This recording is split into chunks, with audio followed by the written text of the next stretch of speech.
Good morning. Yeah, I think, yes, I need the microphone.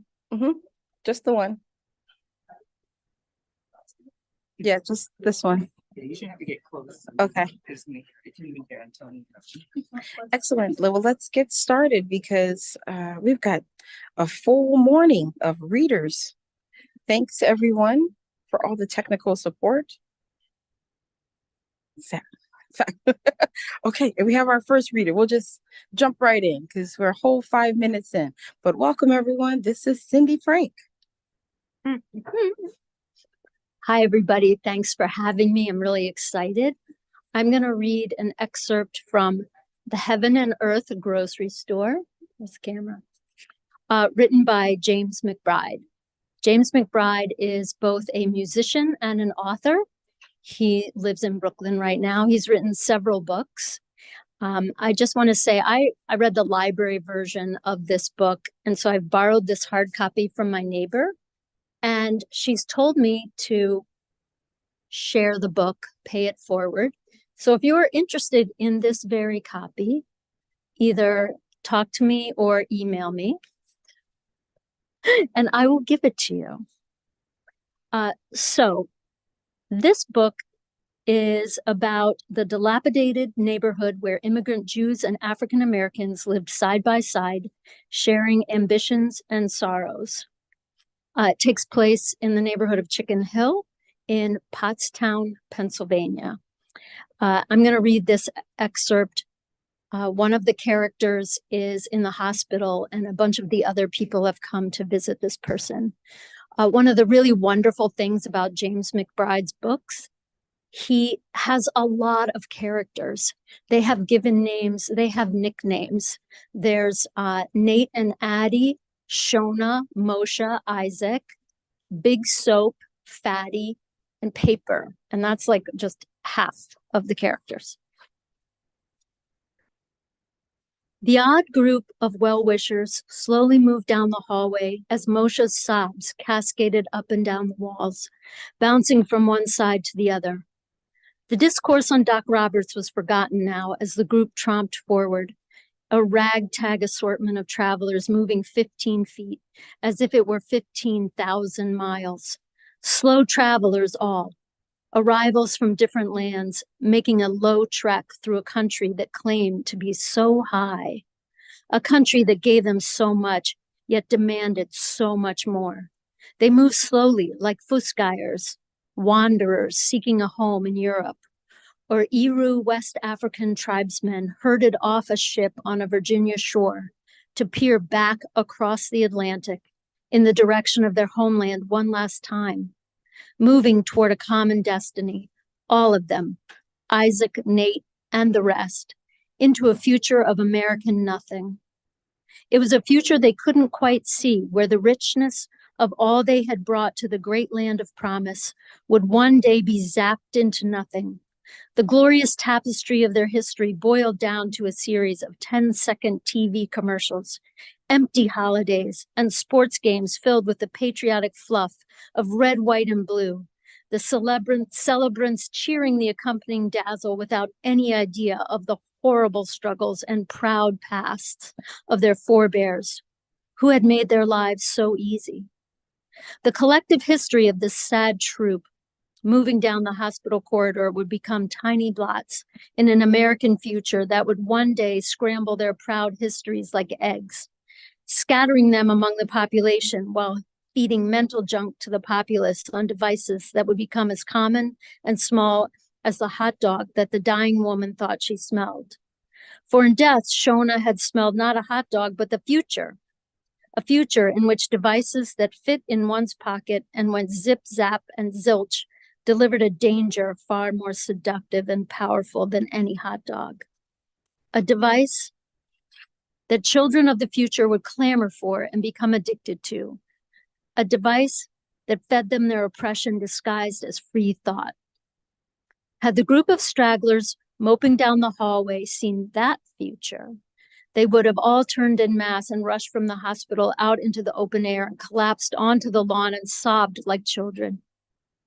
As it was, they moved like turtles toward Shona's room as Moshe's howl rang out, They were in no hurry. The journey ahead was long. There was no promise ahead. There was no need to rush now. Thank you.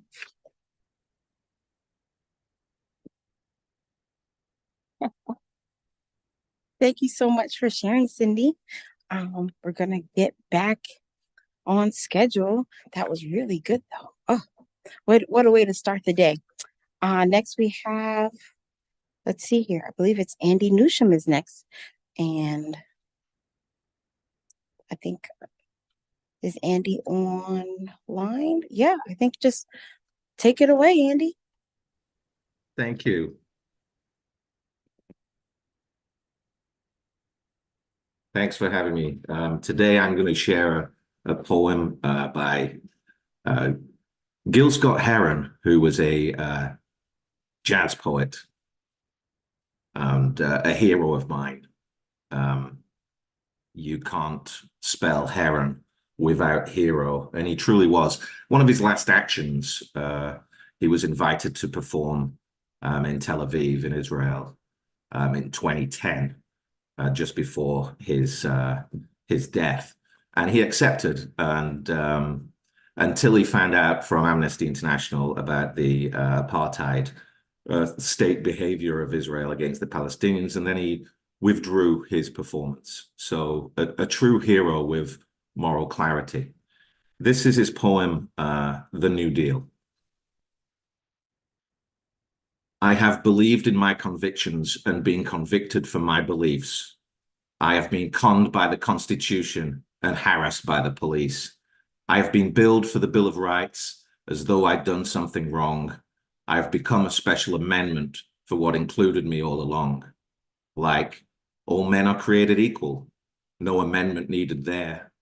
I've contributed in every field, including cotton, from Sunset Strip to Washington Square.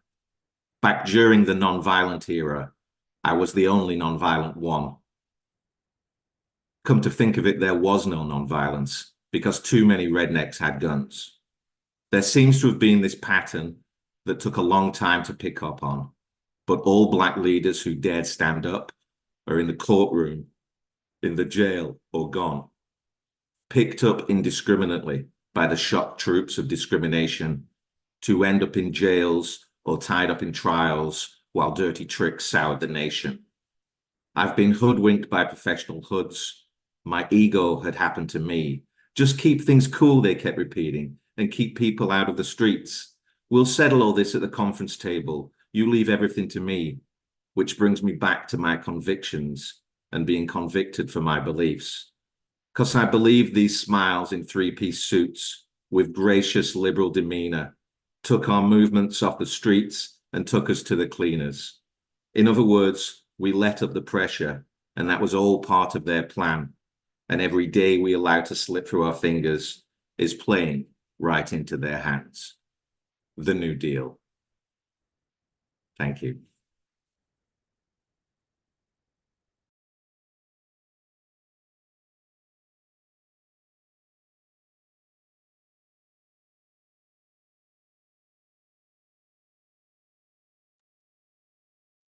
Thanks so much. All right. That was really great. Oh, we're just rocking and rolling this morning. Next we have Nevenka. And everyone's ready? Are we on time? So good to see you. Yeah, good morning. Nice to be here. So I will be reading the preface from Bell Hooks' book, All About Love, New Visions. It is a book published in 2000 that discusses aspects of romantic love in modern society. The book is organized into 13 chapters in which each chapter discusses an aspect of love.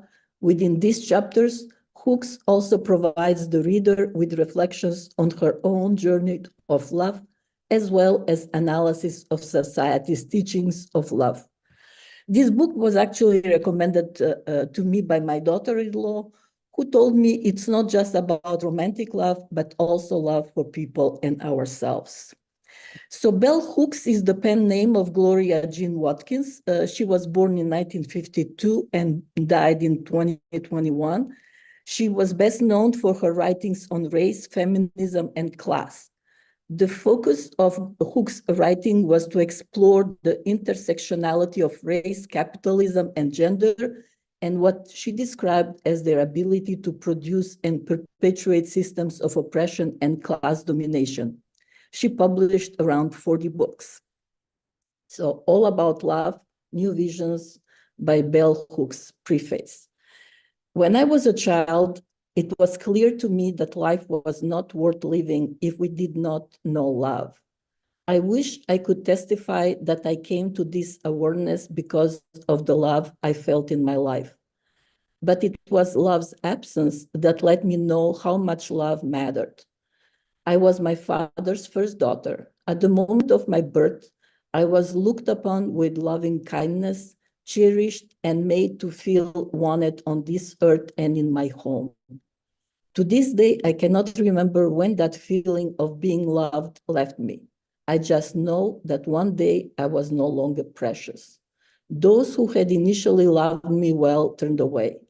The absence of their recognition and regard pierced my heart and left me with a feeling of brokenheartedness so profound I was spellbound. Grief and sadness overwhelmed me. I did not know what I had done wrong, and nothing I tried made it right. No other connection healed the hurt of that first abandonment, that first banishment from love's paradise. For years, I lived my life suspended, trapped by the past, unable to move into the future. Like every wounded child, I just wanted to turn back time and be in that paradise again, in that moment of remembered rapture when I felt loved, where I felt a sense of belonging. We can never go back. I know that now. We can go forward. We can find the love our hearts long for, but not until we let go grief about the love we lost long ago when we were very little and had no voice to speak the heart's longing. All the years of my life, I thought I was searching for love. I found retrospectively to be years where I was simply trying to recover what had been lost, to return to the first home, to get back the rapture of first love. I was not really ready to love or be loved in the present. I was still mourning, clinging to the broken heart of girlhood, to broken connections. When that mourning ceased, I was able to love again. I awakened from my trance state and was stunned to find the world I was living in, the world of the present, was no longer a world open to love. And I noticed that all around me, I heard testimony that lovelessness had become the order of the day. I feel our nations turning away from love as intensely as I felt love's abandonment in my girlhood. Turning away, we risk moving into a wilderness of spirit so intense we may never find our way home again. I write of love to bear witness both to the danger in this movement and to call for a return to love. Redeemed and restored, love returns us to the premise of everlasting life. When we love, we can let our hearts speak. Thank you.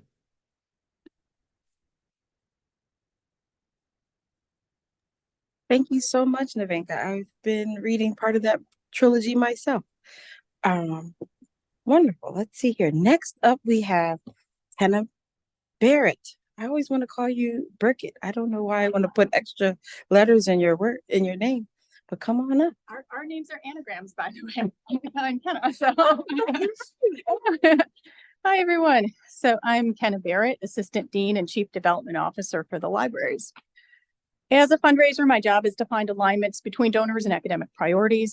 Most of the time that goes just fine and it works out really well. But when we see donors that are canceling gifts or using threats of doing so to drive the way higher education goes, that's something we should be concerned about. And that is part of the theme of what I'm going to read. So Dr. Claudine Gay had a recent op-ed in the New York Times. It was called "What Just Happened at Harvard is Bigger Than Me." As Dr. Gay describes her wrenching but necessary decision to step down. She both acknowledges what she calls mistakes that she did make in her congressional testimony, but she noted that the controversy that resulted was part of a larger effort by influential people to undermine academic freedom and faith in public institutions. So Dr. Gay encourages us to stand strong. And I'd like to read some excerpts from her op-ed. Thank you. So she says, "As I depart, I must offer a few words of warning. The campaign against me was about more than one university and one leader. This was merely a single skirmish in a broader war to unravel public faith and pillars of American society. Campaigns of this kind often start with attacks on education and expertise because these are the tools that best equip communities to see through propaganda. But such campaigns don't end there. Trusted institutions of all types, from public health agencies to news organizations, will continue to fall victim to coordinated attempts to undermine their legitimacy and ruin their leaders' credibility. For the opportunist driving cynicism about our institutions, no single victory or toppled leader exhausts their zeal." And then she goes on to say later in this op-ed, "Despite the obsessive scrutiny of my peer-reviewed writings, few have commented on the substance of my scholarship, which focuses on the significance of minority office holding in American politics.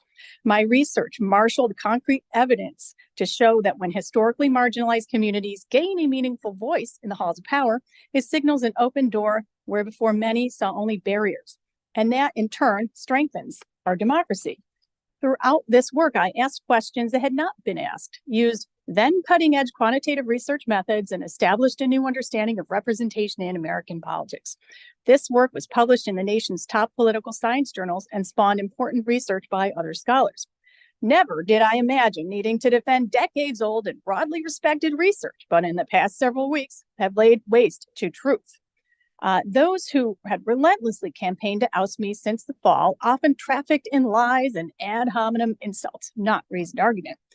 They recycled tired racial stereotypes about Black talent and temperament. They pushed a false narrative of indifference and incompetence.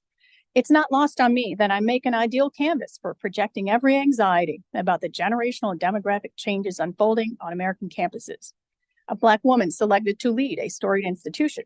Someone who views diversity as a source of institutional strength and dynamism. Someone who has advocated a modern curriculum that spans from the frontier of quantum science to the long neglected history of Asian Americans.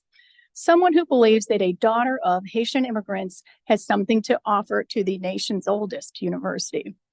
I still believe that as I return to teaching and scholarship, I will continue to champion access and opportunity, and I will bring to my work the virtue I discussed in the speech I delivered at my presidential inauguration, courage. Because it is courage that has buoyed me throughout my career, and it is courage that is needed to stand up to those who seek to undermine what makes universities unique in American life. Having now seen how quickly the truth can become a casualty amid controversy, I'd urge a broader caution. At tense moments, every one of us must be more skeptical than ever of the loudest and most extreme voices in our culture, however well-organized or well-connected they might be. Too often, they are pursuing self-serving agendas that should be met with more questions and less credulity. College campuses in our country must remain places where students can learn, share, and grow together, not spaces where proxy battles and political grandstanding take root. Universities must remain independent venues where courage and reason unite to advance truth, no matter what forces set against them. Thank you. Dr. Claudine Gay.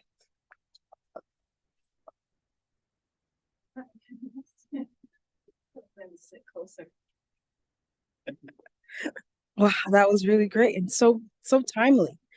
All right, so next up we have Beth Gay. I believe she's online.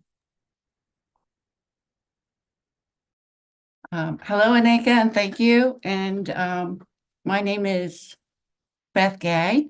And I'm so glad to have followed Nevenka, who introduced you to Bell Hooks and her work all about love.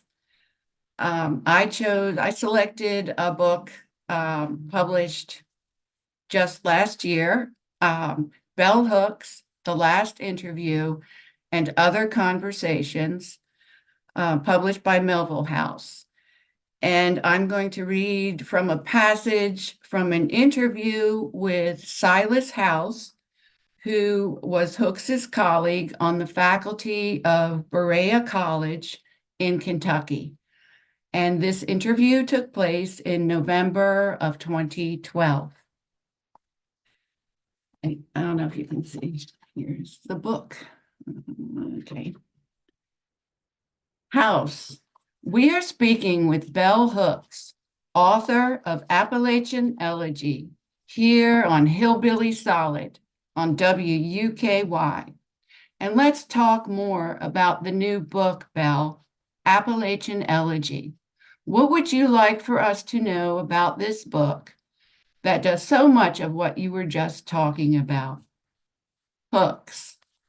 Well, I want people to really hear an African American voice claiming Kentucky and claiming belonging.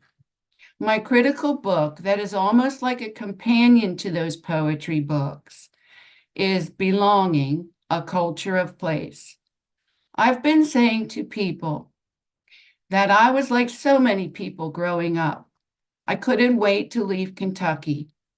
Partially for me as a Black person, I just felt it was so racist here. But then I said, eventually I saw that racism was everywhere in our culture. So I didn't have to run away from Kentucky. I could run towards Kentucky because Kentucky offered me so many things.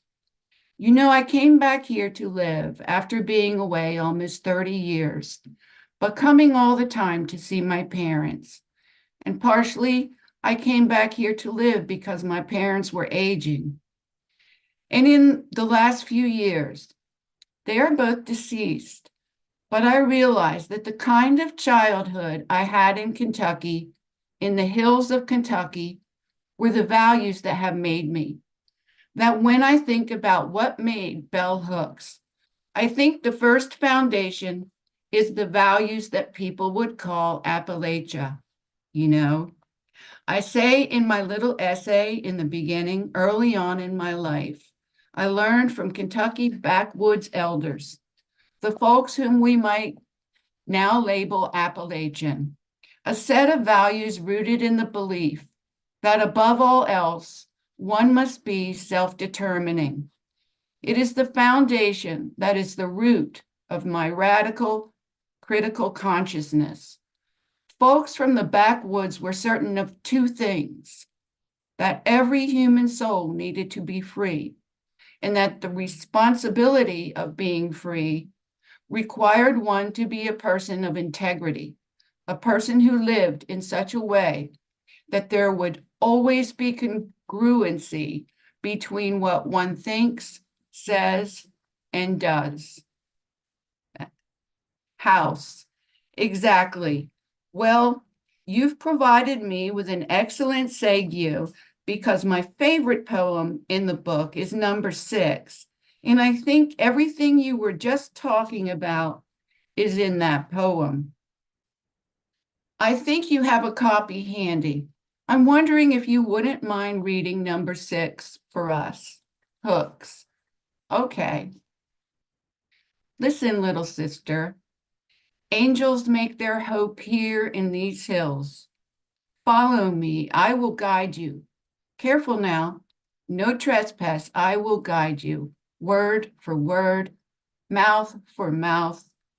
All the holy ones embracing us, all our kin, making home here. Renegade, marooned, lawless fugitives grace these mountains. We have earth to bind us. The covenant between us can never be broken. Vows to live and let live. So you hear in that poem that insistence on being self-determining, both responsible and self-determining, that I think is so much a part of, for me, my Kentucky legacy and what I hope to leave with my students and with the people that I encounter in everyday life here. Thank you.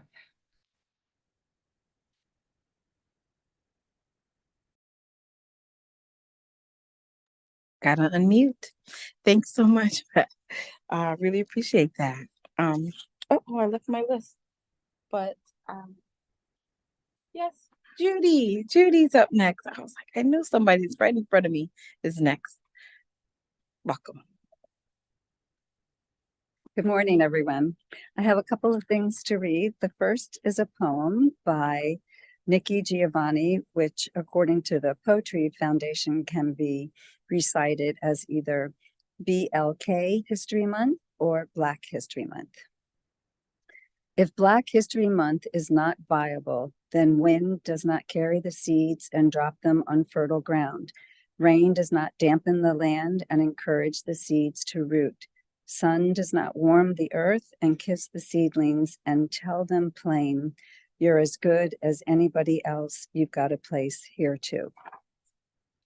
And then in our collection, I found this book, Go Tell Michelle, African American Women Write to the New First Lady.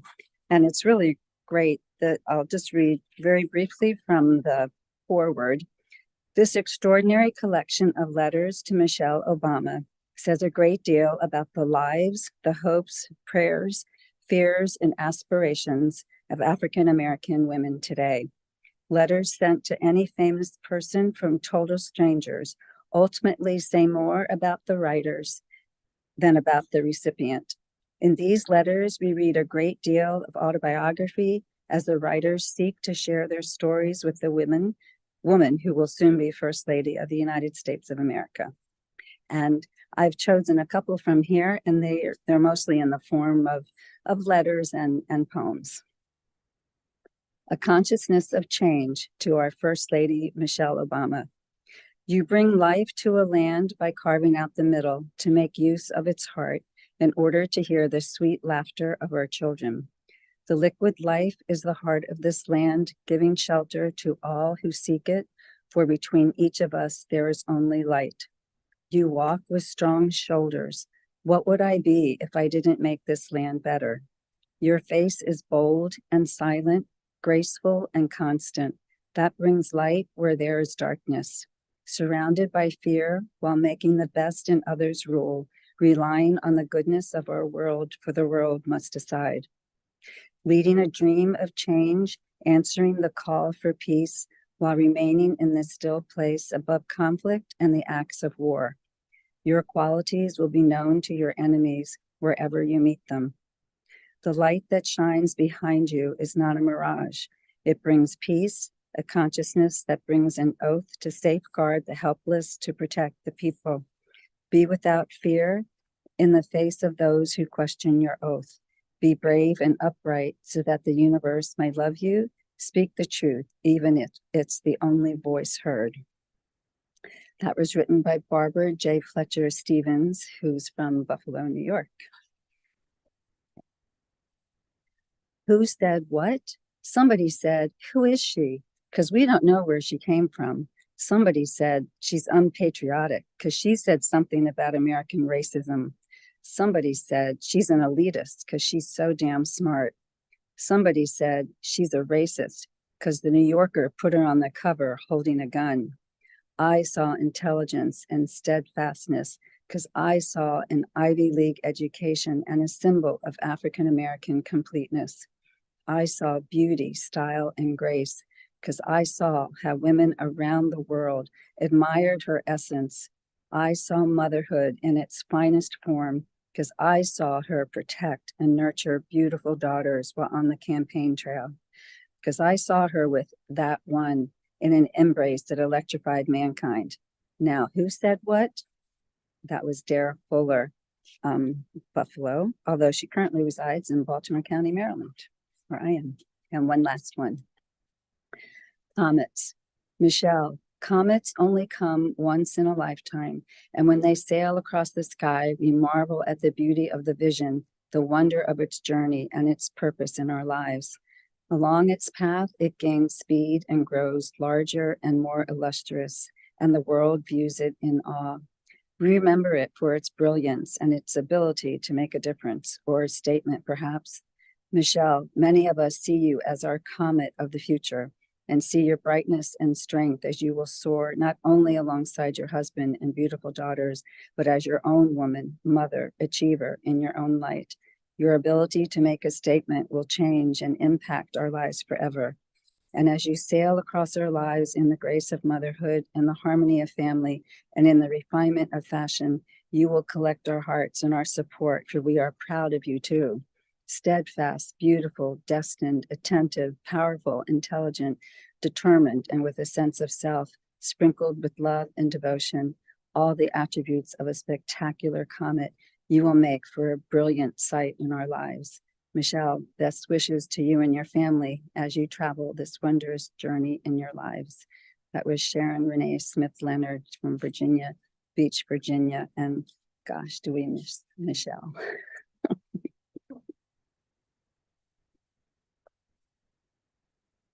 Thank you so much, Judy. Those were awesome. All right, so next up we have Ben Shaw. I think we're breaking records here. This is the longest we've ever been on time. Breaking records. It's Black History happening. Well, I'll try not to break the streak. Hi, everybody. Thanks, Anika. I'm reading from Eve L. Ewing's collection, Electric Arches. And in keeping with our theme of Afrofuturism, I'm going to read The Device. The Device was an open source kind of situation. Thousands of high school science fair whiz kids, this and that engineering club at this and that technical college, the one Black person at a bunch of Silicon Valley startups getting together with a bunch of other one Black persons over craft beer and coding late into the night, even some government folks working off the clock, or so the rumors go. Not just one person. A hive mind of Black nerds, obsessive types, scientists and inventors, but also historians and archaeologists, and the odd astrologer here and there. Project Delta Mother, they called it. Goofy name TBH, but it's whatever. When the time came to flip the switch, the sentimental poetic ones who were in charge of communication and media and symbolism got the idea that it should be the youngest among them to do it. She stood at the front of the stage and seemed unfazed by how long the speeches went on, everyone wanting a moment at the podium to give a benediction or remember a lost comrade, or shed a tear, or play a short video that never turned out to be that short. She was a gangly one, a fifth grader from Providence who had started showing up at the high school robotics team meetings when the after-school science enrichment course at her own school got cut. Her grandmother had bought her a special dress for this momentous occasion, and she didn't want to wear it, but didn't want to hurt Grandma's feelings either.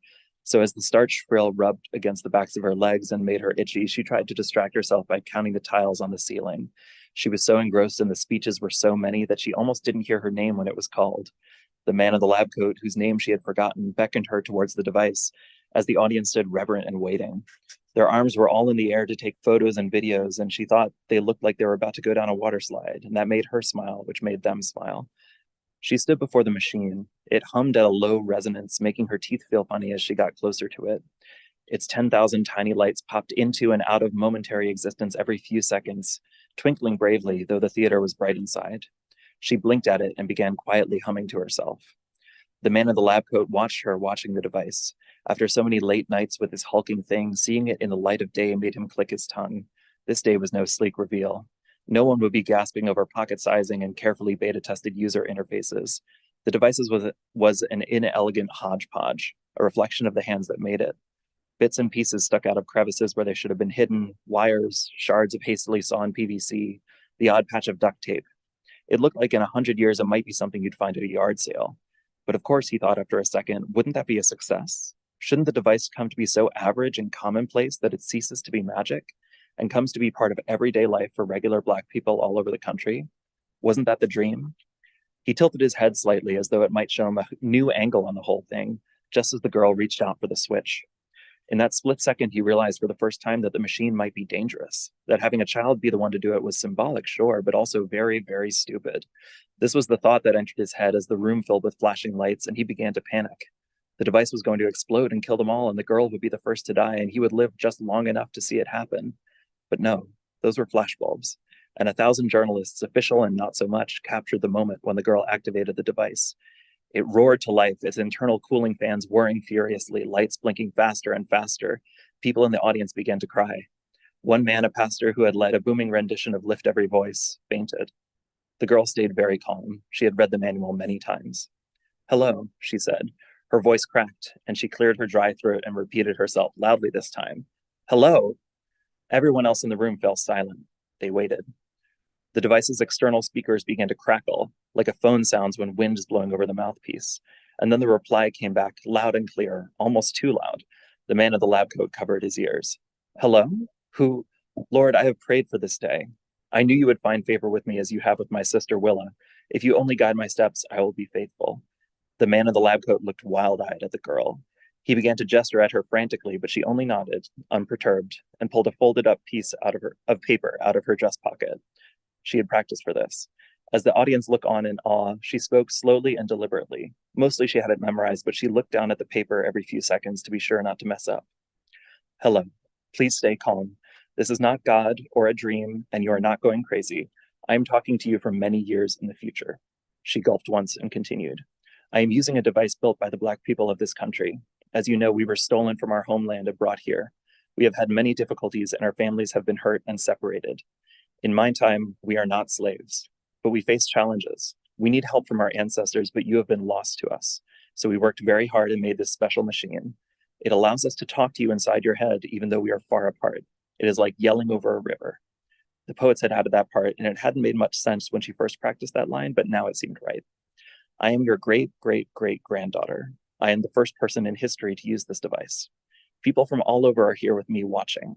We have many questions for you, and the other people will use their device to talk to their ancestors too. So now, grandmother, my first question is, she looked down at the paper to get exactly right. What words can you offer us to help us be free as Black people in a world that does not love us? The girl stared at the device as though a face might appear amidst the plastic and metal, then gulped again and folded the paper up and stuck it in a sweaty rectangle back into her pocket. She turned toward the audience, seeing them as though for the first time. The device was crackling and humming and buzzing and shaking, and so were they. People had their shoes off and feet up on the seats of the auditorium, rocking forward and back like babies. They wept, they grinned, they scribbled into notebooks and clicked photograph after photograph. They bit their nails. They grasped at each other's shoulders, holding each other up while they waited and waited. The man in the lab coat sat cross-legged on the stage, leaning against the podium as though alone in his own living room, and stared at her with his mouth agape. She turned back towards the device, wondering if the connection had been lost. Grandmother, she began, but sound from the device cut her off, echoing across the auditorium, bouncing against brick and plaster and ricocheting into everyone's ears. It was laughter. It began hoarse and raspy, and then unfolded into ringing peals and gasps, sounding and resounding louder and louder. The device sputtered and flashed and began to get hot, tape curling off, and the smell of melting plastic curling forth from the rear vents. And the audience gasped, and the woman somewhere in America, sometime in America, laughed and laughed and laughed. And the little girl put her hands up to her own cheeks and felt their warmth, and the woman laughed.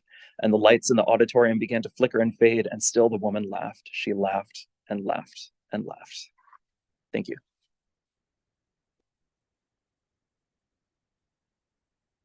Oh, that was lovely. Thank you so much. All right, so next is Heidi.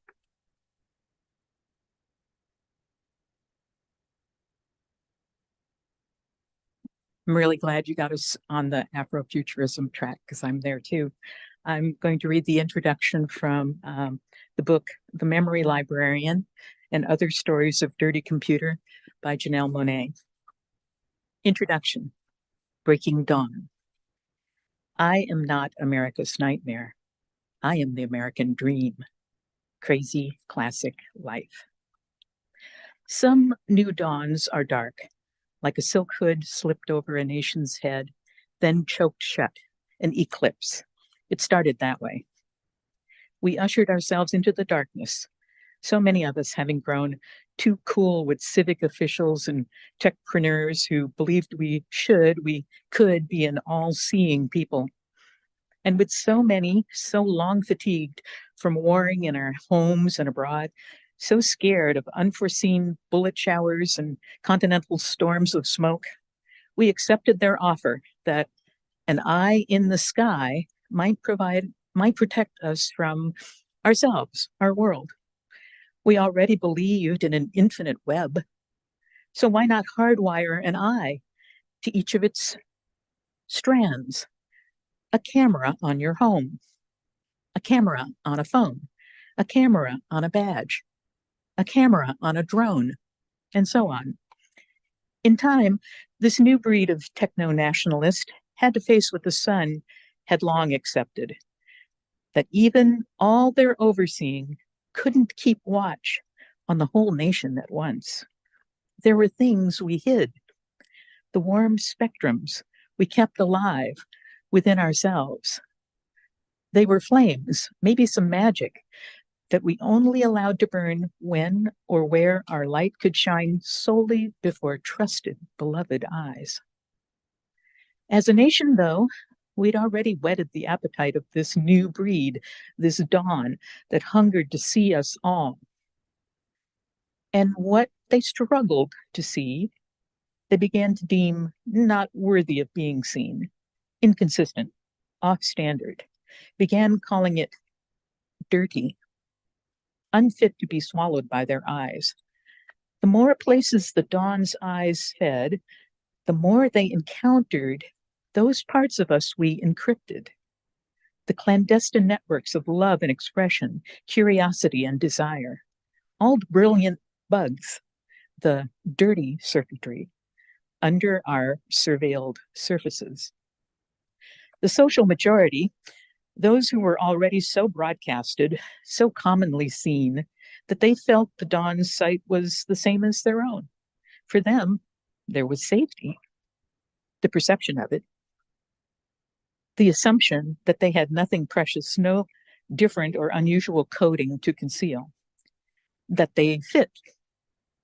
But as the hungry dawn grew ravenous, they found ways to chew into all of us, past the encrypted walls of our minds and into our reservoirs of glitches and emotion, into our pooled memory, the fragments of where we'd been, of who or what we'd touched, those blood bites that mapped the paths of our future steps. The new dawn longed to scrub those maps, tidy our nation's futures. Even before the dawn, we lived in a nation that asked us to forget in order to find wholeness. But memory of who we've been, of who we've been punished for being, was always the only map into tomorrow. To the dawn, that was nothing but data. Data. Could it be overwritten or just erased? The new dawn seemed to be rising faster than the earth beneath our feet was rotating away from its umbra of surveillance. And yet the threat of being seen as unseeable, deviant, complex, didn't stop people from congregating secretly, from sharing their dirt. On the skin of it, the future's blemishes appeared to be clearing, but they'd just been forced down into the sinews, a righteous inflammation burning, a flagrant flame in the flesh, a blooming part rebellion and riot, part expression repressed. The eyes of new dawn, sensing but unable to see the heat, teared with impatience, the impatience with what it wasn't seeing, what it couldn't see, swelled into a flood of deeper cleanings, more of deep memories' reserves corrupted with never mind. It would have been only a matter of time before we could no longer remember a way into our futures. Our memory was only a matter of time. To save a memory was time to stop living only within the time we've been given. Where the notes of memory and time make a chord, do we hear the answers to the whys of this world? Or do we hear the tones that tell us the world we see is not the only one? That the escapes we yearned for might not exist in this one line of time, in this single part seen world? Beyond time and memory, where the computer cannot reach, is dreaming.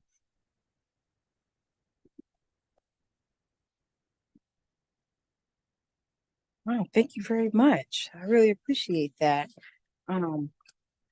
That was like the first thing that came to many people's minds when I heard that the theme for today was going to be Afrofuturism. I got two responses. It was either, oh, Janelle Monáe, or what is that?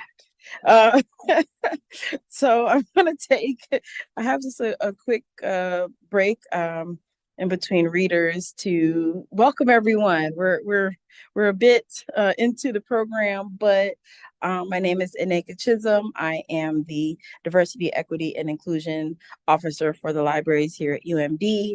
I am the co-chair of the IDEA Committee, which is that's who put this all together. And my other co-chair is over there manning the the Zoom room, Alex Dodd. I'm sorry, do you prefer Alexander? Alex is good, thank you, because I get overly familiar with my co-chair. So we're really happy that everyone is here to join us today. This is really exciting. This is our 5th annual Read-a-thon, and it is something that I look forward to every year. I love hearing the pieces that everyone chooses. I love hearing your voice, and honestly, growing up, my favorite part of coming to the library was getting to sit at the foot of the librarian and listen to them read. It doesn't matter what they were reading, it was just all riveting to me. And so I wanted to also take a moment to answer the second part of many people's query when we told people that Micah chose Afrofuturism as the theme for UMD's Black History Month on campus wide, and we are aligning ourselves with that. People just kept wondering, what does that mean? And so a lot of people, there are a lot of scholars have really defined the term in a myriad of ways, but I like kind of the culmination of Ytasha Womack's definition of the concept of Afrofuturism as an intersection of imagination, technology, the future, and liberation, in which Afrofuturists redefine culture and notions of Blackness for today and the future by combining elements of science fiction, historical fiction, speculative fiction, fantasy, Afrocentricity, and magic realism with non-Western beliefs. That is a mouthful, but essentially just saying using our imaginations, looking past what is really been told to us as possible, because everything starts with the impossible. And so moving towards liberation requires boundless optimism and imagination. And Afrofuturism beckons us to explore the boundless possibilities of tomorrow while honoring the resilience, creativity, and visions of the Black community. So as you've already witnessed a bit today, our readers have kind of taken us on that journey. We've gone to history, we've gone to current stuff, and now we've got our next reader, Charles. You're right. Aren't you right on time? A little early? I feel like you're right on time. Everything is as it's supposed to be. And so without further ado, our next reader. Charles E. Wright, and the E stands for exactly. So that's why I'm here. It's Ash Wednesday. Lent has begun, and I gave up fresh water. Sorry. I've chosen some poems from Robert Hayden, a poet who I came across way too late in life, but have enjoyed his work. I'm going to read probably his most famous one that was that's often anthologized, and bear with me. Those winter Sundays. He grew up in Detroit, not very happily. Sundays too, my father got up early and put his clothes on in the blue-black cold. Then with cracked hands that ached from labor in the weekday weather, made banked fires blaze. No one ever thanked him. I'd wake and hear the cold splintering, breaking.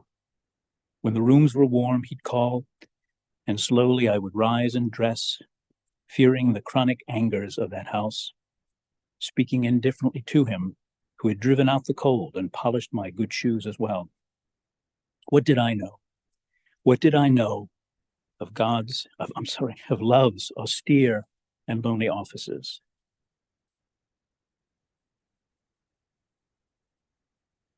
This is an homage to the Empress of the Blues.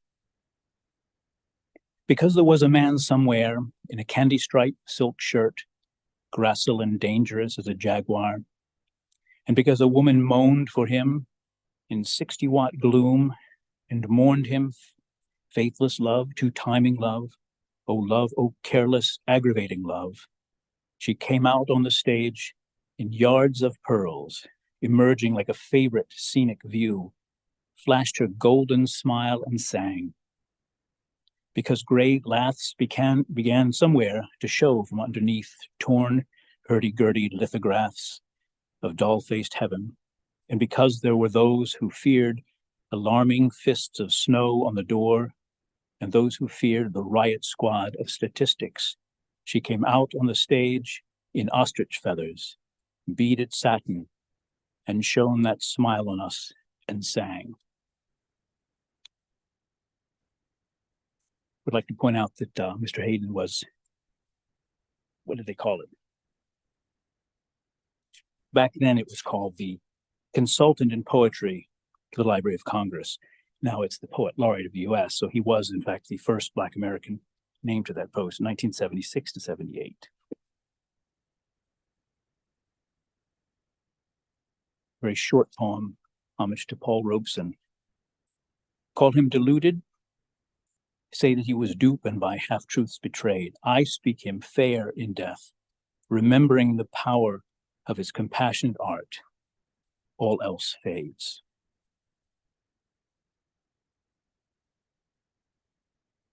And this is called, well, poor Mr. Hayden had very, very poor eyesight and was very isolated in his youth. And so there's a lot of isolation comes up in some of his work. Soledad, and I am no longer of that world. Naked, he lies in the blinded room, chain smoking, cradled by drugs, by jazz as never by any lover's cradling flesh. Miles Davis coolly blows for him, O Pena Negra, sensual flamenco blues, the red clay foxfire voice of Lady Day. Lady of the pure black magnolias, sob sings her sorrow and loss and fare you well. Dry weeps the pain his treacherous jailers have released him from for a while. His fears and his unfinished self await him down in the anywhere streets. He hides on the dark side of the moon, takes refuge in a stained glass cell, flies to a clockless country of crystal. Only the ghost of Lady Day knows where he is, only the music, and he swings, oh, swings beyond complete immortal now. And I'll finish with a poem he wrote about Frederick Douglass, titled, appropriately enough, Frederick Douglass. When it is finally ours, this freedom, this liberty, this beautiful and terrible thing, needful to man as air, usable as earth, when it belongs at last to all, when it is truly instinct, brain matter, diastole, systole, reflex action, when it is finally one, when it is more than the gaudy mumbo-jumbo of politicians, this man, this Douglass, this former slave, this Negro beaten to his knees, exiled, visioning a world where none is lonely, none hunted, alien, this man, superb in love and logic, this man shall be remembered, oh, not with statues' rhetoric, not with legends and poems and wreaths of bronze alone, but with the lives grown out of his life, the lives fleshing his dream of the beautiful, needful thing. Thank you.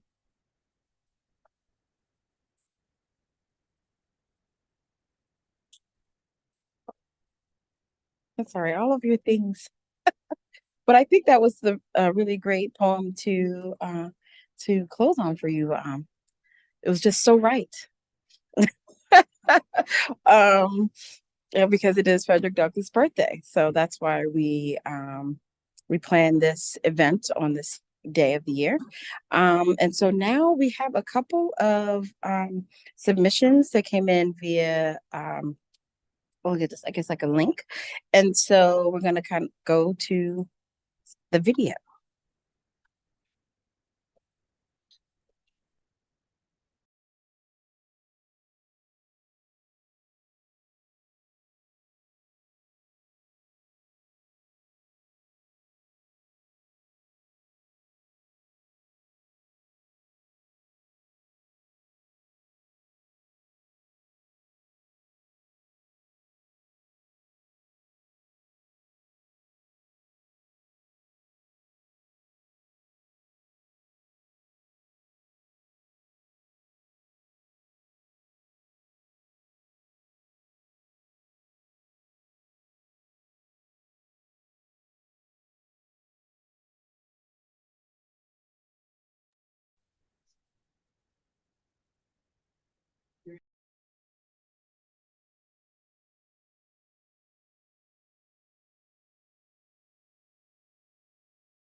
Maybe if I unmute it. I'm sorry, one moment, please.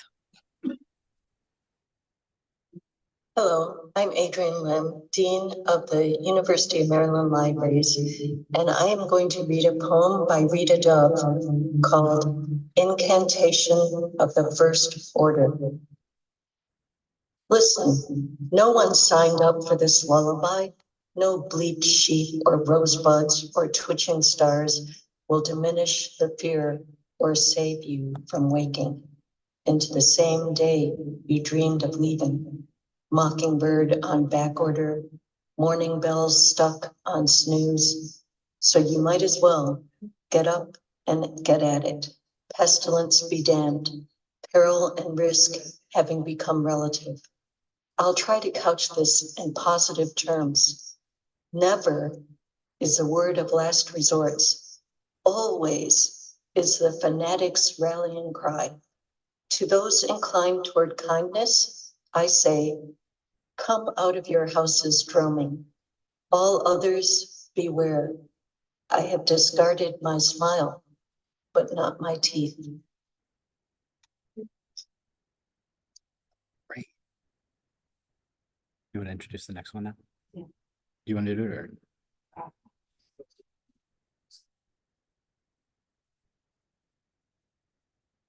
Where people can't see this?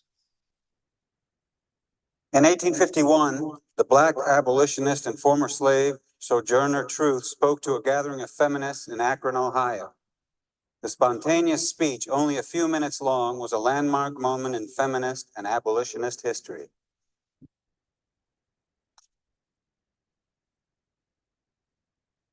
Well, children, where there is so much racket, there must be something out of kilter. I think that twixt the Negroes of the South and the women at the North all talk about rights, the white man gonna be in a fix pretty soon. But what's all this here talking about? That man over there says that women need to be helped into carriages, lifted over ditches, and to have the best place everywhere. Nobody ever helps me into carriages or over mud puddles or gives me any best place. And ain't I a woman? Look at me. Look at my arm. I have plowed and planted and gathered into barns, and no man could head me. And ain't I a woman? I could work as much and eat as much as any man when I could get it. And I could bear the lash as well. And ain't I a woman?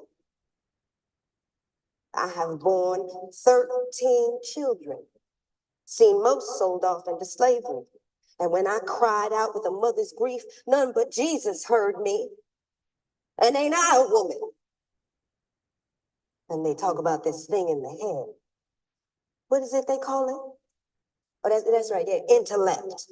That's it, honey. Well, what's that got to do with women's rights and Negroes' rights? If my cup won't hold but a pint and yours holds a quart, wouldn't you be mean not to let me have my little half measure full? That man in the back there, he says women can't have as much rights as men because Christ wasn't a woman. Well, where did your Christ come from? Where did your Christ come from? He came from God and a woman. Man didn't have nothing to do with it.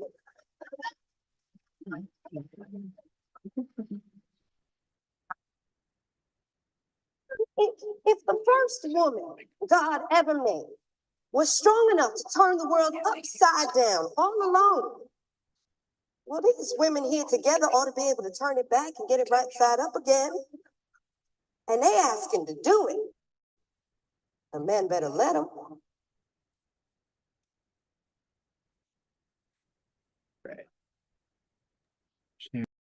All right. Those are two pretty powerful pieces. Next is going to be an excerpt from The Water Dancer.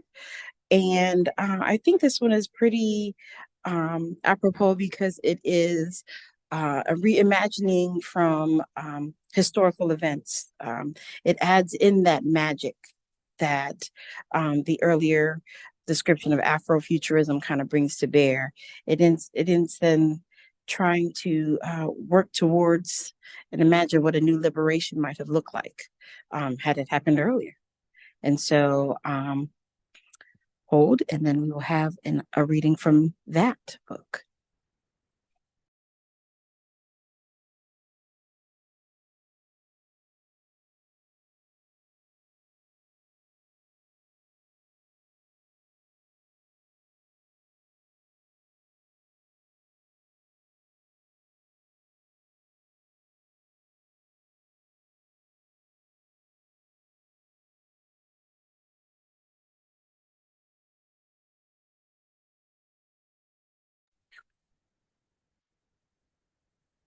Penguin Random House Audio presents The Water Dancer by Ta-Nehisi Coates.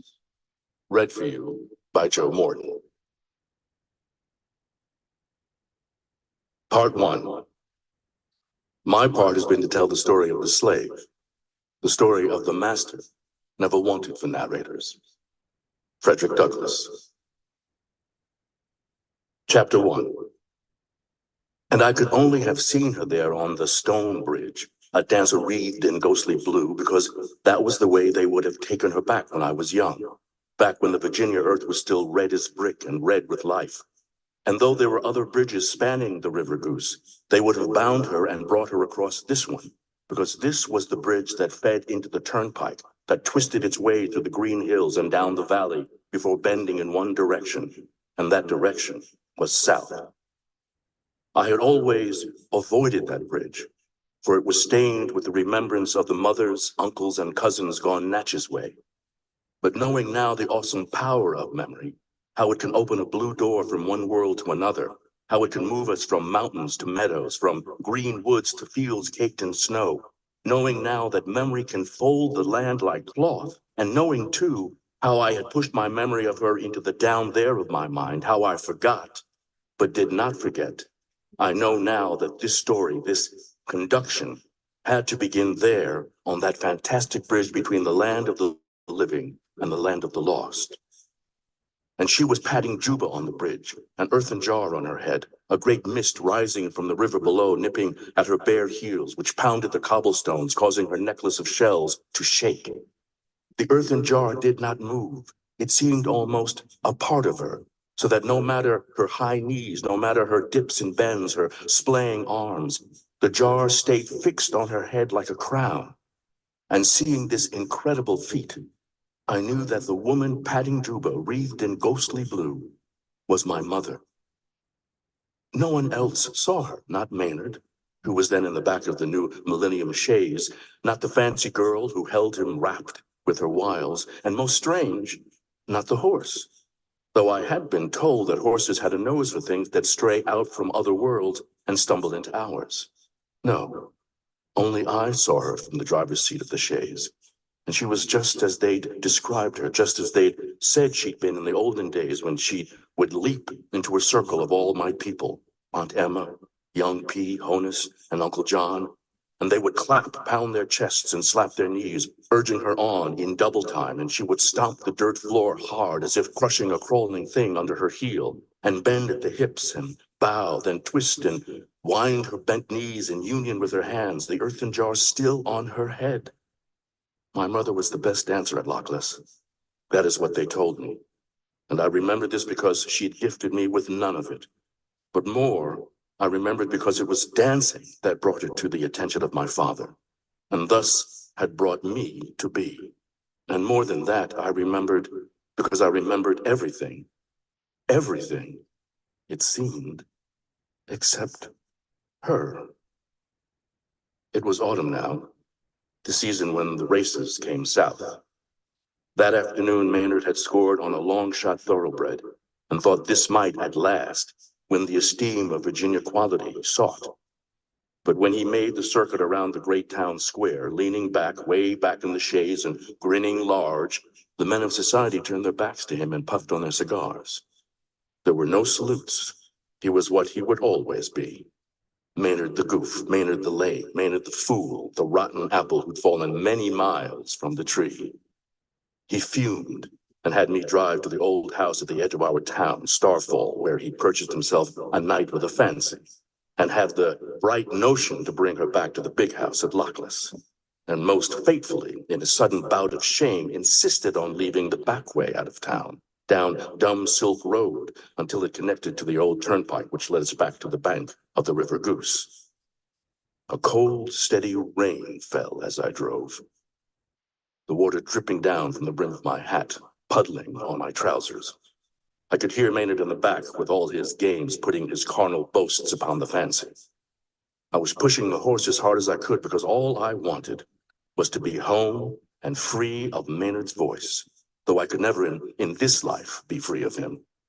Maynard, who held my chain. Maynard, my brother, who was made my master. And I was trying all I could to not hear, searching for distraction. Memories of corn shucking or young games of blind man's bluff. What I remember is how those distractions never came, but instead there was a sudden silence, erasing not just Maynard's voice, but all the small sounds of the world around. And now, peering into the pigeonhole of my mind, what I found were remembrances of the lost.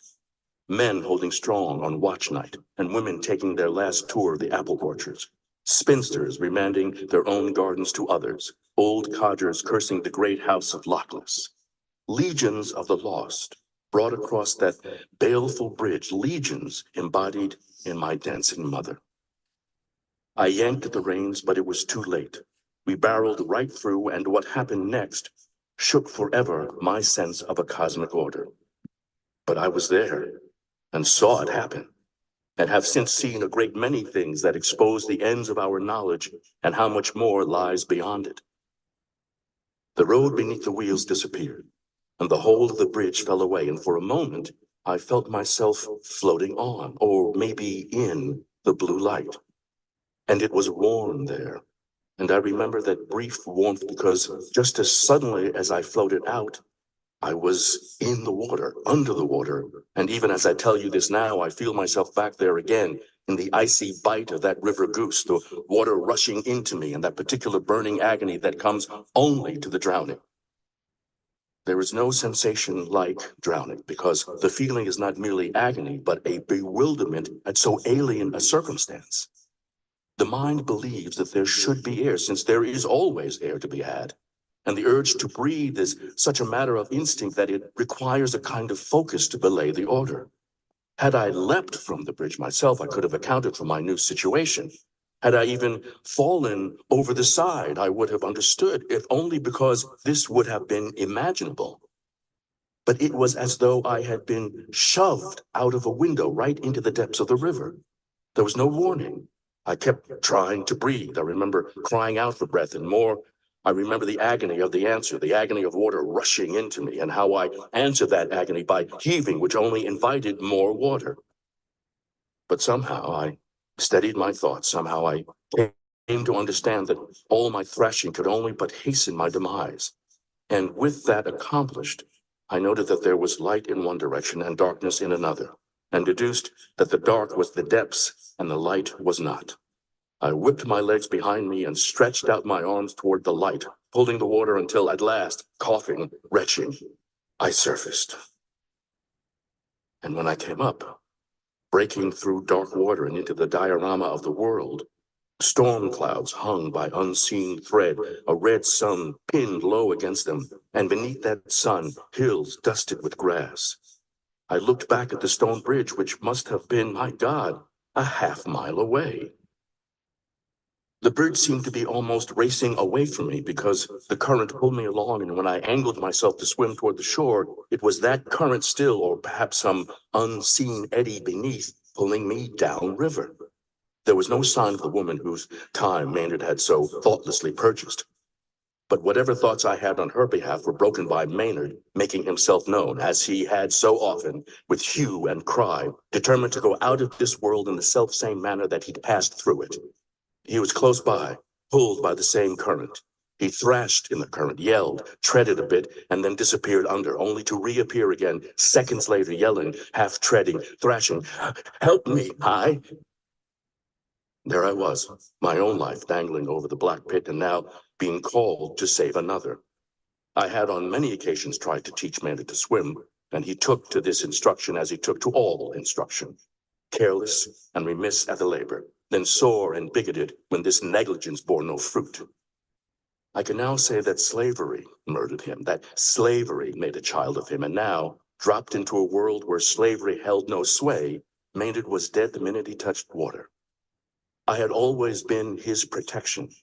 It was I, only by good humor and debasement, who kept Charles Lee from shooting him, and it was I, with special appeal to our father, who kept him countless times from wrath, and it was I who clothed him every morning, and I who put him to bed every night.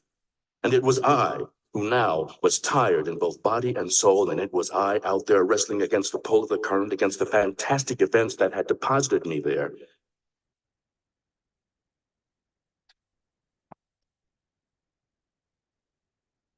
This is Democracy Now! All right. Well, I was pulled in. I was in the current with him. But see, that's the awesomeness that comes with amazing writing. So I hope you all enjoyed that bit. I have a few moments before our next reader, I believe. I've got about 7 minutes or so. So I wanted to kind of take this time to again thank everyone for joining us for our event. The Black History Month Read-a-thon. We have this every year. This is the 5th year in a row. And I'm going to read a little bit from the Love Jones cohort, written by Chris Marsh. I am working on my PhD, and this is a book that I've been kind of dissecting bit by bit, as I'm really interested in from a Black feminist perspective, what happened, what can be in the possibilities for relationships for women, for Black women especially, looking forward. And so we've been kind of going down one particular path of expectations. And what if we challenge that? What if things looked a bit different? So I'm going to read a few excerpts from her book. 1 second. In all of my moving around, I Lost my page. Okay. Here we go. Preface. I'm a Black woman who is SALA, the acronym I coined for single and living alone. That is, without a significant other or romantic partner. I also use SALA to refer to those who are single adults living alone. I am a university professor, researcher, and businesswoman. I am friendly, bubbly, and outgoing, and I recently took up golf as a hobby. According to Pew Research Center's RU in the American Middle Class Interactive Calculator, I am in the upper income tier, a category that 32% of adults in the Washington, D.C. area where I live and 19% in the United States as a whole fall into. Taking into consideration my education, race, and marital status among all Americans, adults sharing the same demographics, 23% are lower income, less than 48,500, and 56% are middle income, between 48,500 and 145,500. And 21% are upper income, which is greater than 145,500. Woo! Unlike the Pew Research Center's calculator, sociologists Karen Lacey and others specifically look at the Black middle class, employ a lower, middle, and upper class typography.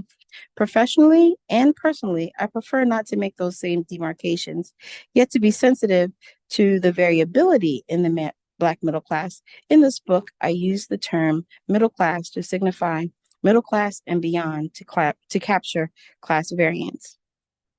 This is important to kind of get a good idea of the Washington metropolitan area.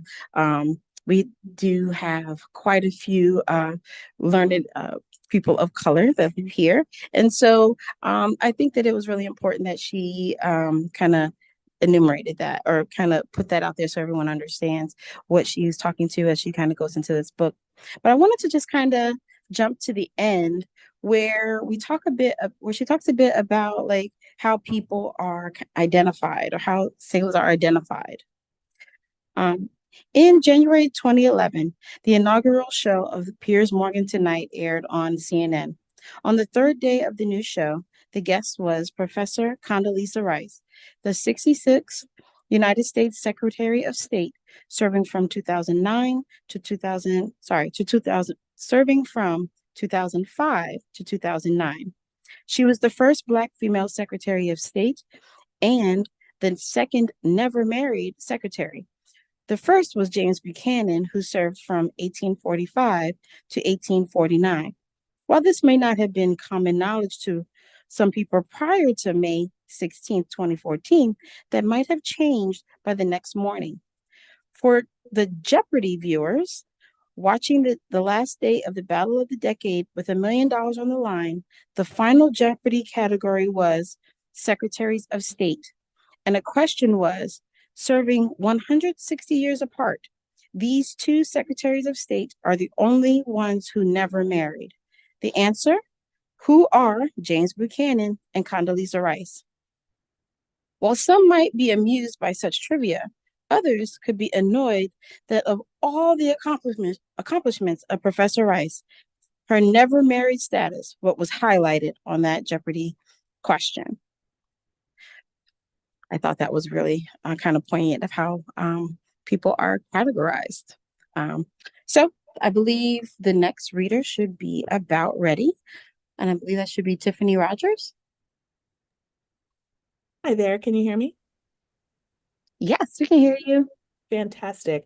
I am having some technical difficulties with my camera, so unfortunately, you may only see my name or Aneka's picture, and she's beautiful, so that's just great. I'm going to read a poem by Amanda Gorman, who uses poetry to reflect the current age of oppression, race, feminism, and marginalization. She wrote this poem in 2022 in honor of the new year to inspire hope and change. And given world events, I thought we could all use a little more inspiration, particularly as well as hope and change. Again, the poem is New Day's lyric. May this be the day we come together. Mourning, we come to mend. Withered, we come to weather. Torn, we come to tend. Battered, we come to better. Tethered by this year of yearning, we are learning that though we weren't ready for this, we have been readied by it. We steadily vow that no matter how we are weighed down, we must always pave a way forward. This hope is our door, our portal. Even if we never get back to normal, someday we can venture beyond it, to leave the known and take the first steps. So let us not return to what was normal, but reach toward what is next. What was cursed, we will cure. What was plagued, we will prove pure. Where we tend to argue, we will try to agree. Those fortunes we forswore, now the future we foresee.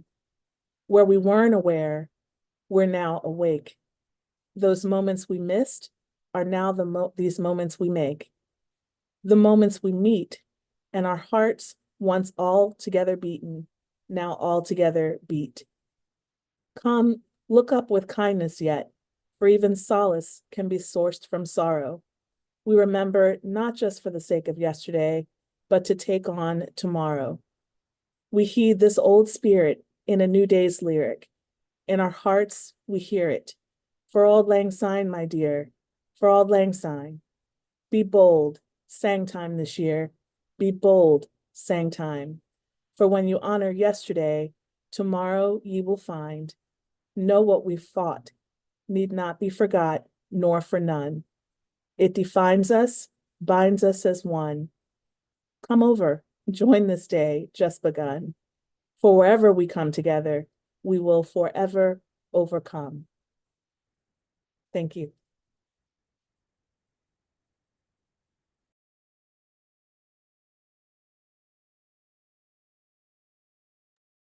Thanks so much, Tiffany. I really appreciate that.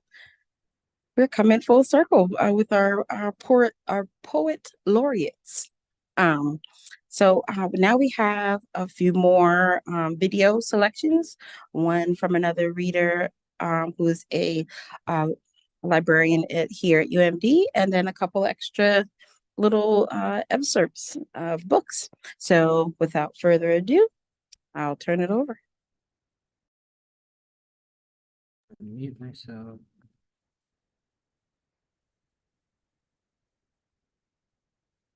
You so black. You so black. When you smile, the stars come out. You so black.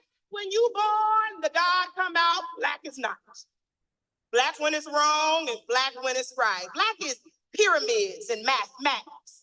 Black is melanized in magic. Black is televised and in need of drastic black advancement. Black enhances, black with chances, black with privilege, black with pride, black on purpose, on the black hand. Beautiful, black and blessed and highly favored. Praise the Lord, black and blessed. Black and so much more, black and nothing less. Black and educated. Black is brilliant. Black is strong. Black is resilient. Black is song. Black is infinite, like hip hop or space. Black is grace. Black is love. Black makes babies. Black babies grow up. Black is tough. Black is hard to do. Black is me. Black is you. Black is not something we get to choose, but it is something we get to cherish. It's something we get to wear, and we get to rock this with honor. I'm black like my granddaddy and my great-great-great-great-grandma. Black is that lifts every voice and sing. Black is that letting your freedom ring and resound. Black is adjective, adverb, color, and noun.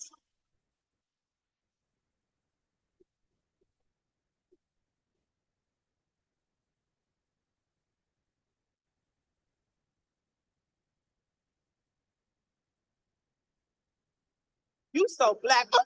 You soft laugh. When you smile, the stars come out. Baby, you soft laugh.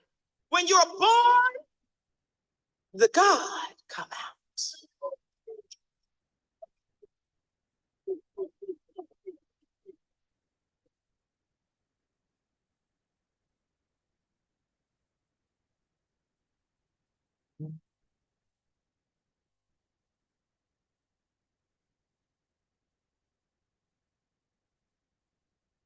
The Memory Librarian by Janelle Monáe.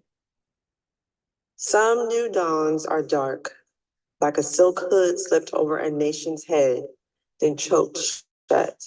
An eclipse, it started the way. We ushered ourselves into the darkness, so many of us having grown too cool with civic officials and techpreneurs who believed we could be all seeing people.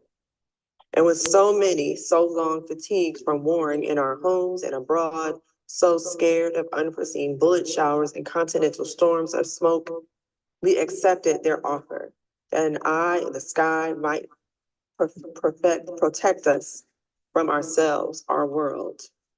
We already believed in an infinite web, so why not hardwire an eye to each of its strands? A camera on your home, a camera on a phone, a camera on a badge, a camera on a drone, and so on. In time, this new breed of techno-nationalists had no face, but the sun had long accepted that even all their overseeing couldn't keep watch on the whole nation at once. There were the things we hid, the warm spectrums we kept alive within ourselves. They were flames. Maybe some magic that we only allowed to burn, or where our light could shine solely before trusted, beloved eyes. As a nation, though we'd already whetted the appetite of this new breed, this dawn that hungered to see all, and what they struggled to see, they began to deem not worthy of being seen, inconsistent of off standard, began calling it dirty, unfit to be swallowed by their eyes. The more places the dawn's eyes fed, the more they encountered those parts of us we encrypted, the clandestine networks of love and expression and curiosity and desire, all the brilliant bugs, the dirty circuitry under our surveilled surfaces. The social majority, those who were already so broadcasted, so commonly seen that they felt the dawn sight was the same as their own for them, they were safety. The perception of it, the assumption that they had nothing precious, no different or unusual coding to conceal, that they fit. But as the hungry dawn grew ravenous, they found ways to chew into all of us, past the encrypted walls of our minds and into our reservoirs of glitches and emotion. Into our pooled memory, the fragments of where we've been, of who or what we touched, those blood bites that mapped the paths of our future steps. The new dawn longed to scrub those maps, tidy our nation's futures. Even before the dawn, we lived in a nation that asked us to forget in order to find wholeness. But memory of who we've been, of who we've punished for being, was always the only map into the tomorrow. To the dawn, that was nothing but data. Could it be overwritten or just erased? The new dawn seemed to be rising faster than the earth beneath our feet was rotating away from its umbra of surveillance. And yet the threat of being seen as unseenable, deviant, complex didn't stop people from congregating secretly, from sharing their dirt. On the skin of it, the future's blemishes appeared to be clearing, but they've just been forced down into the sinews, a righteous inflammation burning, a flagrant flame in the flesh, a blooming part rebellion and riot, part expression repressed. The eyes of the new dawn sensing, but unable to see the heat, tiered with impatience, the impatience with what it wasn't seeing, what it couldn't see, swelled into a flood of deeper cleanings, more of deep memories, reserves corrupted with never mind. It would have been only a matter of time before we could no longer remember a way into our futures. Our memory was only a matter of time. To save memory, it was time to stop living only within the time we've been given. Where the notes of memory and time make a chord, do we hear the answers to the whys of this world? Or do we hear the tones that tell us the world we see is not the only one, that the escapes we yearn for might not exist in this one line of time, in this single part of the seen world, beyond time and memory, where the computer cannot reach is dreaming.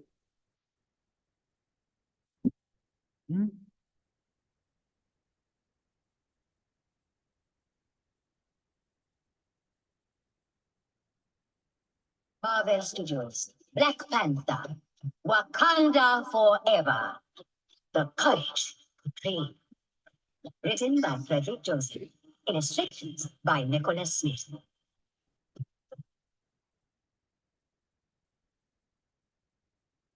There were things Asata wanted to do, but used to feel impossible. But then, Asata was reminded of what makes Wakandans special. Ever since Asata could remember, she wanted to join the Dora Milaje, the team of warriors that protects Wakanda, just like her older cousin Ayo and her grandmother Ala. But the Dora whom Asata looked up to more than anyone was Okoye. Okoye was the leader of the Dora Milaje, and some said she was the best warrior in Wakanda. Even better than her best friend T'Challa, Wakanda's king and its protector as the superhero Black Panther. But Asata was born with a rare disease, and even the advanced technology in Wakanda couldn't cure it. As she grew older, that disease disabled her, and Asata gave up on her dream. Okoye offered to create new styles of training for Asata, but Asata refused Okoye's help. Asata instead decided to focus on using her talent and skills in science to help her tribe. There are 5 tribes in Wakanda. Asata belonged to the mining tribe, which mines minerals such as vibranium from the Great Mound in Mount Bashenka, named after Wakanda's first king. Vibranium is the strongest metal known to humanity, and it had helped Wakanda become the most advanced country in the world. Asata became so good at science that she was given the opportunity to attend Wakanda University when she was just 10 years old. The only younger person the university had accepted was Shuri, the princess of Wakanda. Shuri later became a guest professor when she was only 13. Asata was now a student in one of Shuri's classes. After Asata created ways to make mining easier for her tribe, Shuri was so impressed that she asked Asata to become her assistant. Asata would join the Wakandan Design Group, which helped create all of Wakanda's incredibly advanced technology. This invitation from Shuri was a great honor for Asata. The news of it started as a whisper from the mouths of Asata's friends and family and became a loud celebration by her entire tribe. Everyone was excited.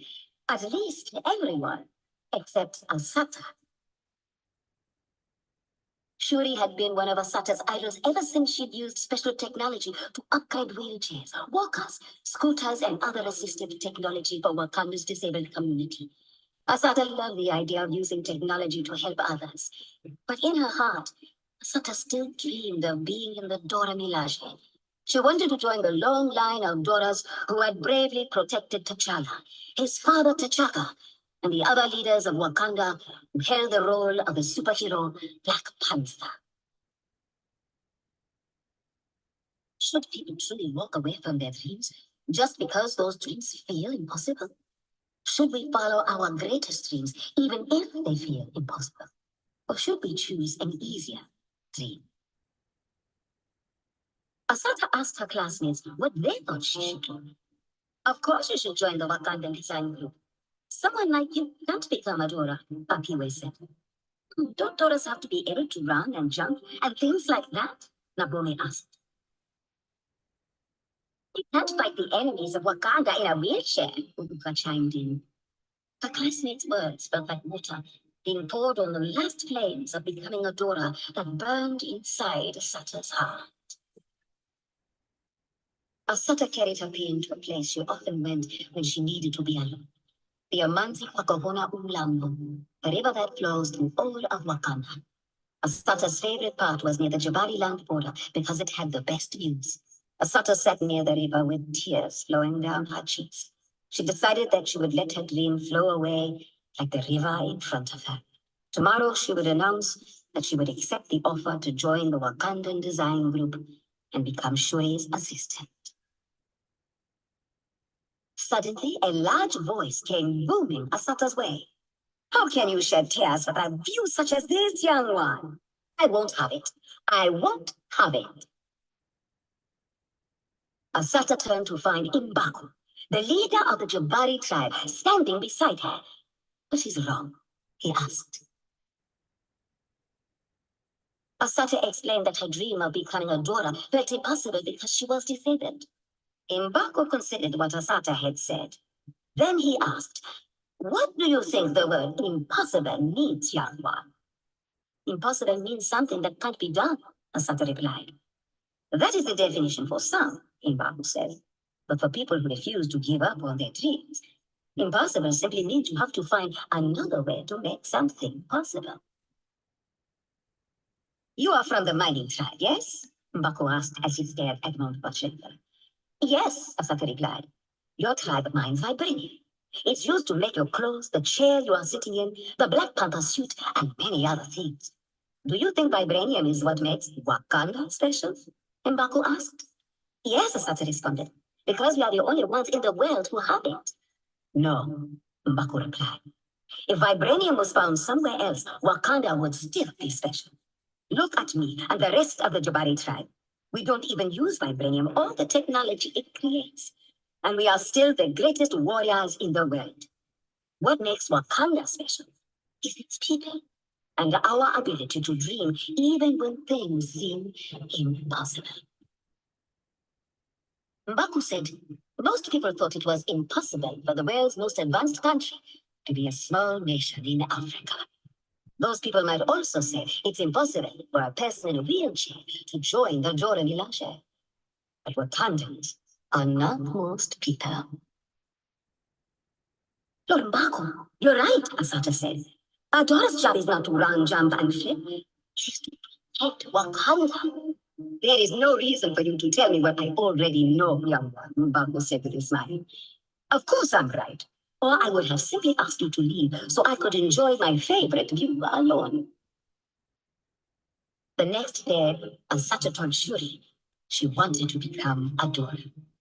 Shuri nodded and said, our dreams are the best and most honest parts of ourselves. If a path toward your dream is not already lit, sometimes you must be the one who shines the light. Later that day, Asata found Okoye on the Dora Milaje training grounds. General Okoye, if you are willing, I would like you to train me to join the Dora Milaje, Asata said. Okoye looked at Asata curiously. I thought you believed becoming a Dora was impossible.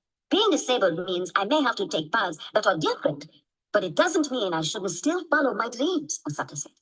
Your grandmother would be happy to know your training has already begun, Okoye replied. The first step to joining the Dora Milaje is having the courage to move anything impossible out of your way. A few weeks later, Princess Shuri and her mother, Queen Ramunda, visited Asata during her Dora training. Asata smiled widely. It's an honor to meet you, my queen. My daughter told me that you are one of the greatest dreamers in all of Wakanda, Queen Ramunda replied. So the honor is mine, Asata. You know my name? Asata asked. Of course. And I believe someday the entire world will know your name, Queen Ramunda said. Because instead of believing something is impossible, you found a different way, a new way, your own way. Because instead of giving up, you had the courage to dream.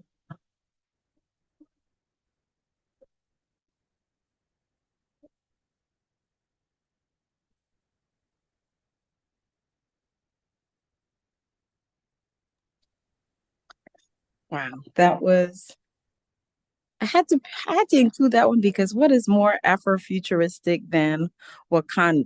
But also thinking about the inclusivity that is kind of showcased there. It is multiple levels of ability. It is moving beyond what is in front of you. And that is kind of what Black history teaches us. That is what and that's what we have to take forward. It's that imagination, it is that hopefulness, it is that expectation that that each one of us individually can make advances forward. And so also leaning towards other people to do the same. I think that a lot of the readings we've heard so far have really encompassed that message. We're talking from Bell Hooks, who was big person, you know, in my life in Black feminist theory, and Nikki Giovanni, who, if you've never heard her speak live, it is just a fiery presence, along with making just a sharp intellect and just an amazing individual. And so yeah, I just wanted to kind of shout those people out, those concepts out, before I head into my reading, which is also kind of apropos, as we were, you heard a bit about other people who are in government and how they are trying to make a change. And I believe it's Dr. Gay's speech that Kenna read earlier today, really kind of bubbled up in me, that this is all interconnected, the entities that were really working to silence her and to move her out of her position. And so I am going to be reading Shirley Chisholm's announcement that she was running for the presidency of the United States of America. You will hear some things that are kind of poignant to that time, but also some things that we're still working on today. So here we go. I stand before you today as a candidate for the Democratic nomination for the presidency of the United States of America. I am not the candidate of Black America, although I am Black and proud. I am not the candidate of the women's movement of this country, although I am a woman and I'm equally proud of that. I'm not the candidate of any political policies or fat cats or special interests. I stand here now without endorsements by any big name politicians or celebrities or any other kind of prop. I do not intend to offer you the tired cliches that have too long been an accepted part of political life. I am a candidate of the people of America. Fellow Americans, we have looked in vain to the Nixon administration for the courage, the spirit, the character, and words to uplift us, to bring out the best in us, to rekindle in each of us the faith of the American dream. Yet all that we have received in return is just another smooth exercise in political manipulation, deceit, and deception, callousness, and indifference to our individual problems, and the disgusting play of divisive politics, pitting the young against the old, labor against management, North against South, Blacks against whites. The abiding concern of this administration has been one of political expediency rather than the needs of man's nature. The president has broken his promises to us and has therefore lost his claim to our trust and confidence in him. I cannot believe that this administration would ever have been elected 4 years ago, and if we had known then what we know today.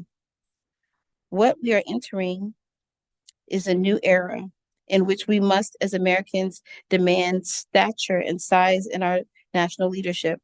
Leadership which is fresh, leadership which is open, and leadership which is receptive to all the problems of all Americans. I have faith in the American people. I believe that we are smart enough to correct our mistakes. I believe that we are intelligent enough to recognize the talent, energy, and dedication that all Americans, including women and minorities, have to offer.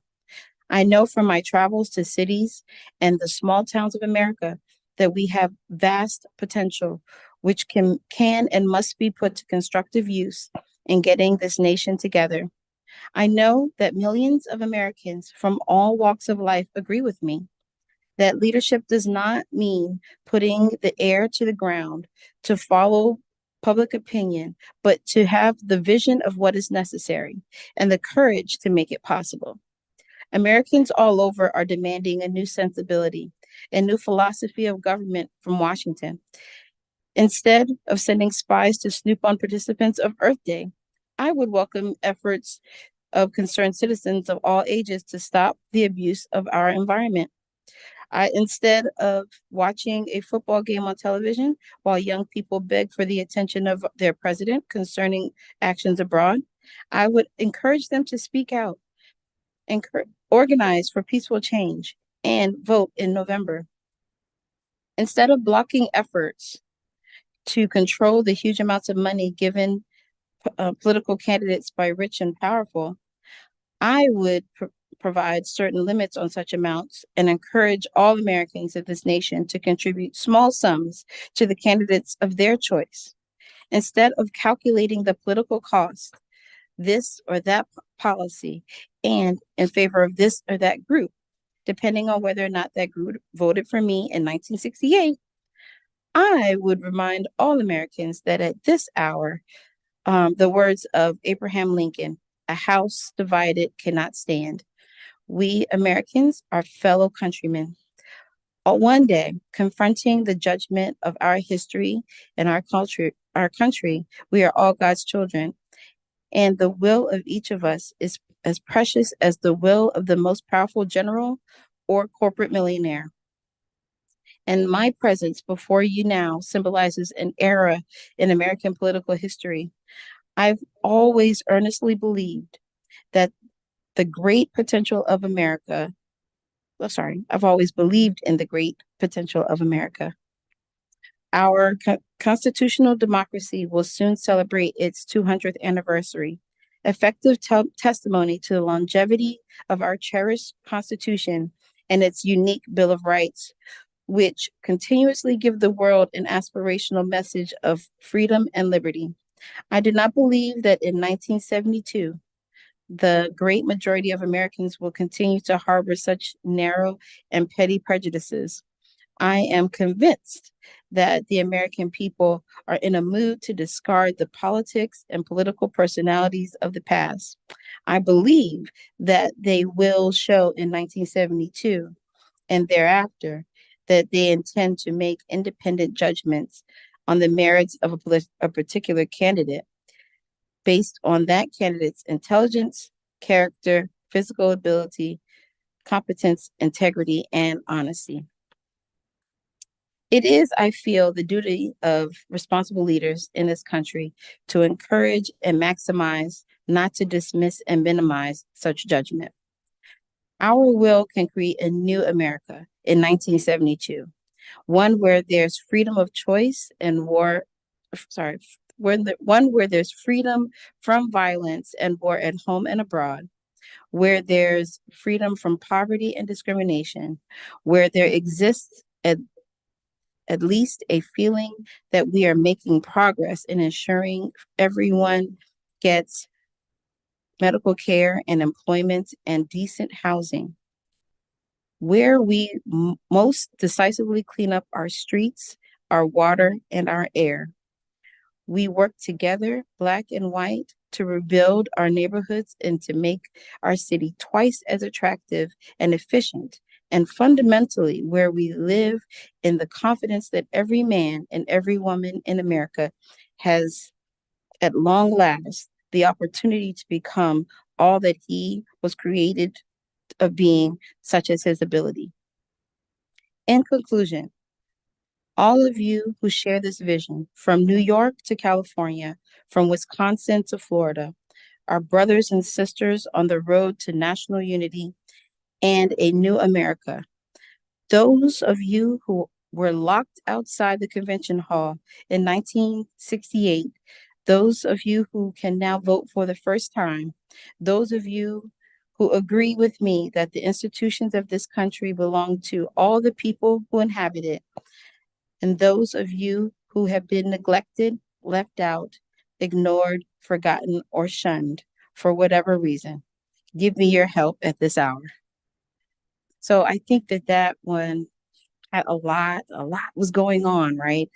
And I think that it's really important for us to kind of take a moment and think about where our roles lie in this. I also want to kind of take this time to uplift or amplify some other events that are going to be happening within the libraries that are coming up that are directly connected to Nixon and the and the elections and the impeachments and all of the things that were going on at that time. So in October, we're going to be having the Living Democracy Initiative Symposium.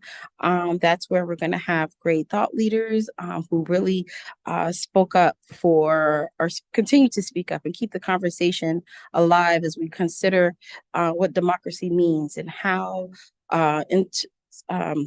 how the libraries participate in that, how information literacy really connects people with being able to be better citizens, better involved citizens. And one of our readers, Lael Hughes Watkins, she's heading that, as well as the 1856 project. And so I want to be sure to amplify those two initiatives as we are moving forward, because I feel like those really connect well to the reading. It really came to mind when I was thinking of reading a Democratic election speech. Also, kind of the idea of unbought and unbossed, which was Shirley Chisholm's rally cry. We have a couple of minutes before our next. Oh, we actually come on in. She's actually here. I thought I might have to filibuster a moment longer. No, you're right on time. You're actually a little early. But yeah, so Jenny Cotton will be coming to read shortly. I'll give her a couple of minutes to get set up. But I wanted to be sure to, like I said, kind of amplify those events that are going on. Invite you all to the libraries, to our website to kind of check those things out as well. Every Heritage Month, we do also update our website to provide additional reading resources. Oh, yes. Thank you very much. You are a really great co-chair. Alex also brought to my attention. We also have we're relaunching our Inclusive Lit initiative, which is a really awesome program we have here at University of Maryland Libraries, where you UMD community can influence the books that we carry on the shelves. If you see a title that is not in our collection that is related to inclusivity, diversity, equity, inclusion, or accessibility, bring it to our attention. There is a link on our site for Inclusive Lit initiative. And we can go ahead and order that. We have a bit of funds set aside just for that reason. So we're excited to get that kind of feedback from our community. We also have some really cool bookmarks here. I'll probably bring one up later and showcase that, because we do love the swag. I mean, and it is a bookmark. So pretty cool stuff. So I just wanted to bring that all to light. Thanks so much for reminding me. Are you ready? No pressure or anything. No pressure. This is all fun. It is. Okay. Hi. Yes, there's nobody here. I can take this off. I was going to read a couple of poems from, where is the camera? Not that you can see it. Tracy K. Smith's Life on Mars. So the first one is titled Sci-Fi. There will be no edges but curves. Clean lines pointing only forward. History, with its hard spine and dog-eared corners, will be replaced with nuance, just like the dinosaurs gave way to mounds and mounds of ice. Women will still be women, but the distinction will be empty. Sex, having outlived every threat, will gratify only the mind, which is where it will exist.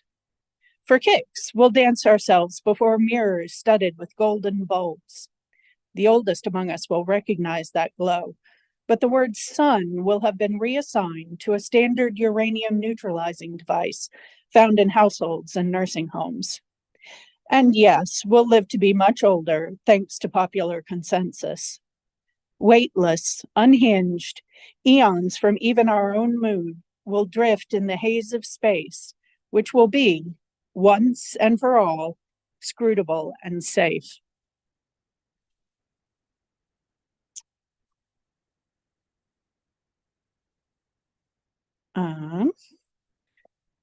The second poem I was going to read is one called It and Co. We are part of it, not guests. Is it us or what contains us? How can it be anything but an idea, something teetering on the spine of the number I? It is elegant but coy. It avoids the blunt ends of our fingers as we point. We have gone looking for it everywhere, in Bibles and bandwidth, blooming like a wound from the ocean floor. Still, it resists the matter of false versus real. Unconvinced by our zeal, it is unappeasable. It is like some novels, vast and unreadable.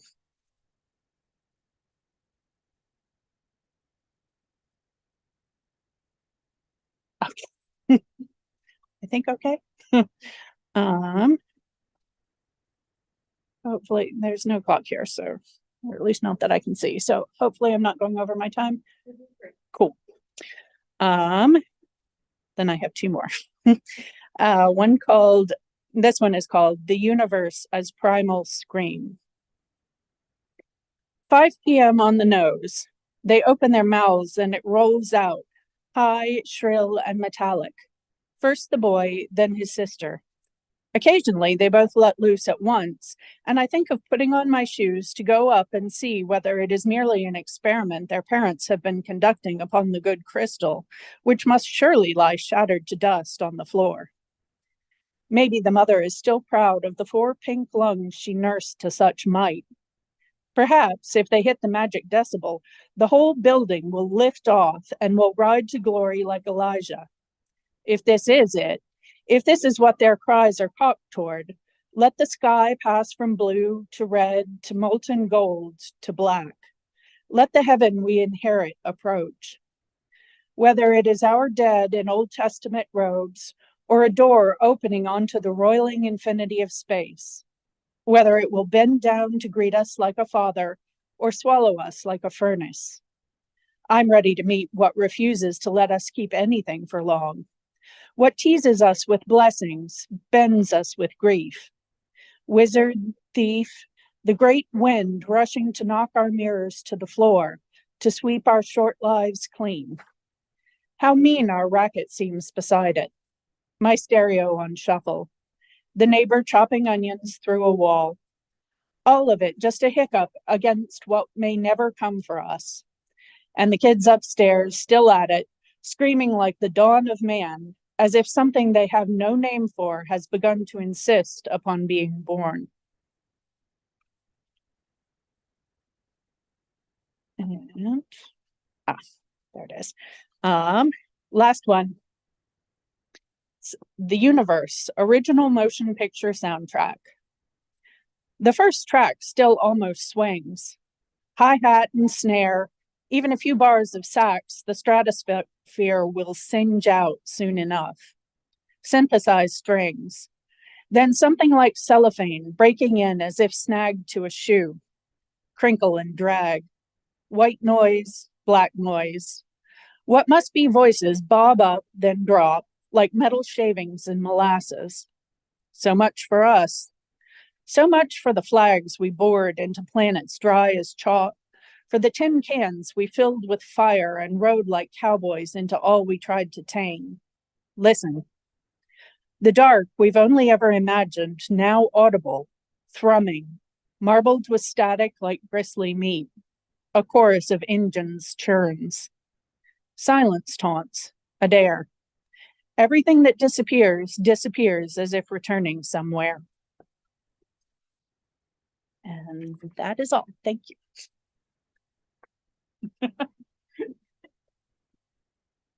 Like we're at a golf tournament. You have the golf clap. Thank you so much. All right, so we've got our next reader, Sarah, should be on Zoom. Yeah, hi. Thank you. Hey. So I'm Sarah, Open Education Librarian, and I'm going to be reading an excerpt from Parable of the Sower by Octavia Butler. And if you haven't read this book already, I think even if you're not normally into sci-fi, that folks would get something out of it. I think, you know, from what I've read of Octavia Butler, her writing and visioning about humanity is just so clear and precise. So when I have to start a commune in the future, this is one of the first books I'm going to grab. And for context, it was written in 1993, and this part is from chapter 7, when in the distant year 2025 in California. So things have gotten pretty dystopian. There's rampant inequality, and the collapse of society is really accelerating. And Lauren, the protagonist, is starting to develop the beginnings of Earthseed, which is her belief system, which will eventually kind of propel her to travel out of California and create a new community based around that, and to think about what it would look like to create society beyond Earth as well. So from chapter 7, we are all God's seed, but no more or less so than any other aspect of the universe. God's seed is all there is, all that changes. Earth seed is all that spreads Earth life to new Earths. The universe is God's seed. Only we are Earth seed. And the destiny of Earthseed is to take root among the stars. Earthseed, the books of the living. Saturday, April 26, 2025. Sometimes naming a thing, giving it a name, or discovering its name helps one to begin to understand it. Knowing the name of a thing and knowing what that thing is for gives me even more of a handle on it. The particular goddess change belief system that seems right to me will be called Earthseed. I've tried to name it before. Failing that, I've tried to leave it unnamed. Neither effort has made me comfortable. Name plus purpose equals focus for me. Well, today I found the name, found it while I was weeding the back garden and thinking about the way plants seed themselves, wind-born, animal-born, water-born, far from their parent plants. They have no ability at all to travel great distances under their own power, and yet they do travel. Even they don't have to just sit in one place and wait to be wiped out.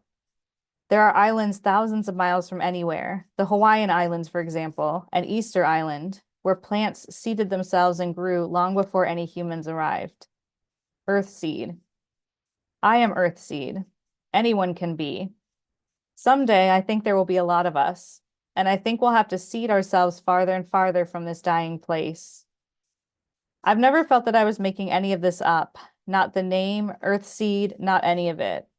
I mean, I've never felt that it was anything other than real, discovery rather than invention, exploration rather than creation. I wish I could believe it was all supernatural and that I'm getting messages from God. But then I don't believe in that kind of God. All I do is observe and take notes, trying to put things down in ways that are as powerful, as simple, and as direct as I feel them. I can never do that. I keep trying, but I can't. I'm not good enough as a writer or poet or whatever it is I need to be. I don't know what to do about that. It drives me frantic sometimes. I'm getting better, but so slowly. The thing is, even with my writing problems, every time I understand a little more, I wonder why it's taken me so long, why there was ever a time when I didn't understand a thing so obvious and real and true. Here's the only puzzle in it all, the only paradox or bit of a logic or circular reasoning or whatever it should be called. Why is the universe? To shape God. Why is God? To shape the universe. I can't get rid of it. I've tried to change it or dump it, but I can't. I cannot. It feels like the truest thing I've ever written. It's as mysterious and as obvious as any other explanation of God or the universe that I've ever read, except that to me the others feel inadequate at best. All the rest of Earthseed is explanation. What God is, what God does, what we are, what we should do, what we can't help doing. Consider whether you're a human being, an insect, a microbe, or a stone, this verse is true.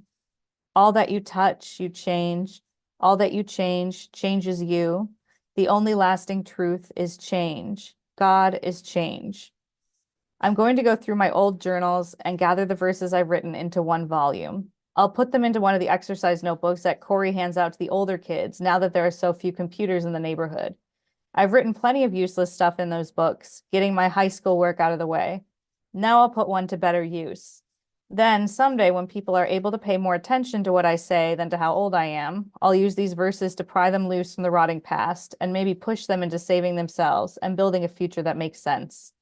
That's if everything will just hold together for a few more years. Thank you.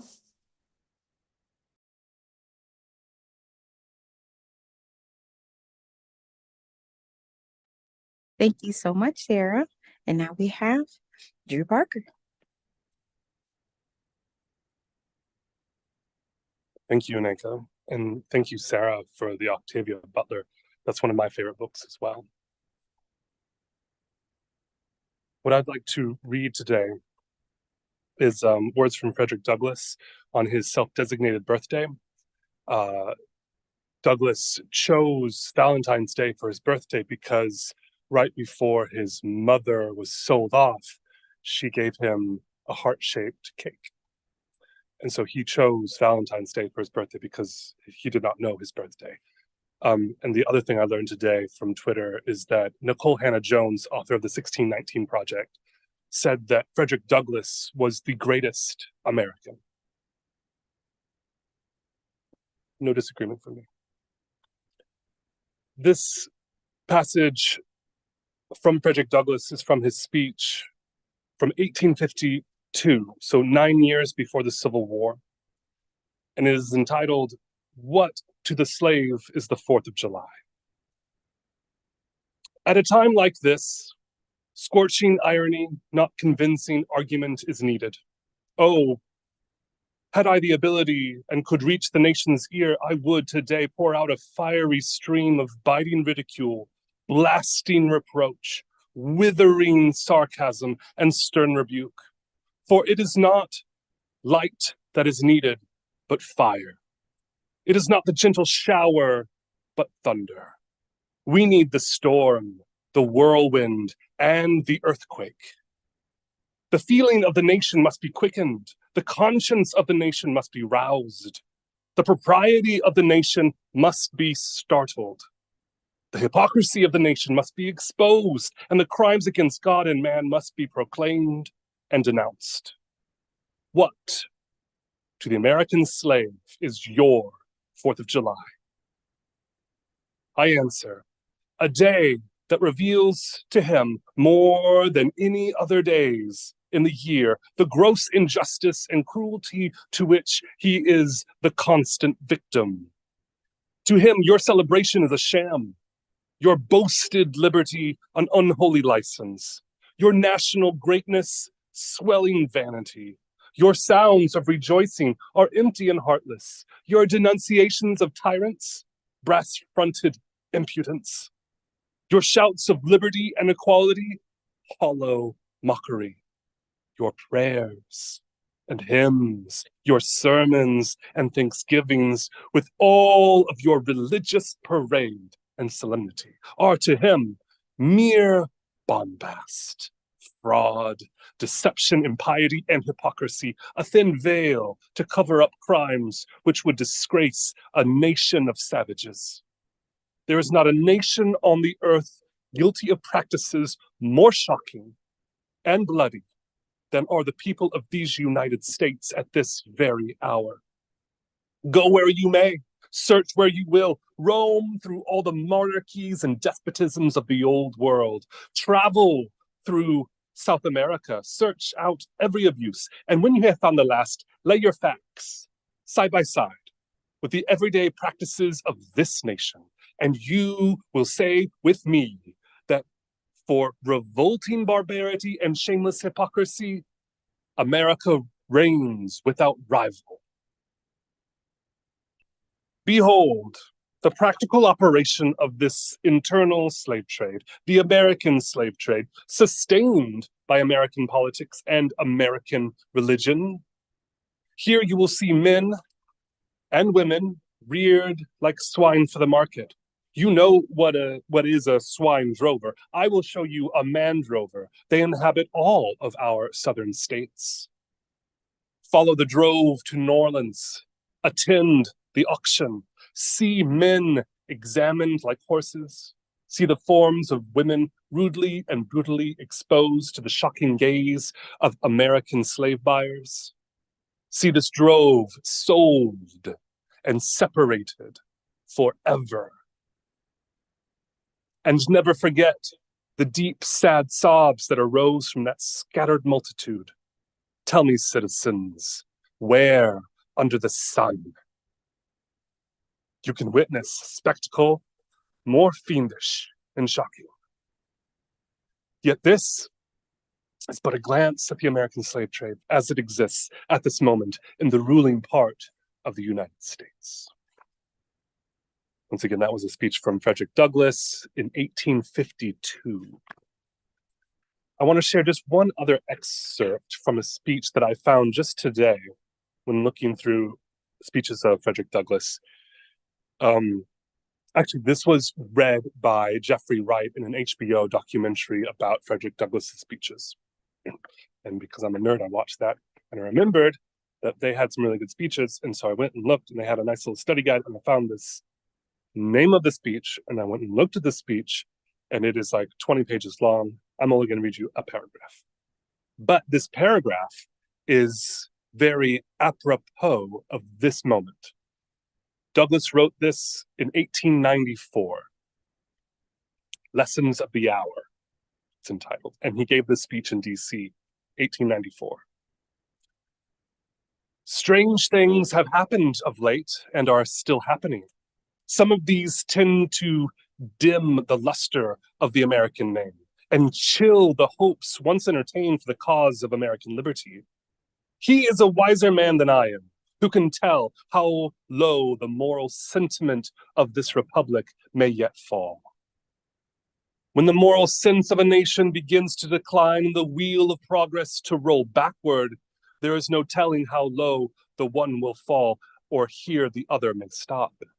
The downward tendency already manifest has swept away some of the most important safeguards.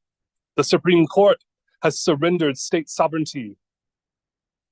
The Supreme Court has surrendered. State sovereignty is restored. It has destroyed the Civil Rights Bill and converted the Republican Party into a party of money rather than a party of morals, a party of things rather than a party of humanity and justice. We may well ask, what next?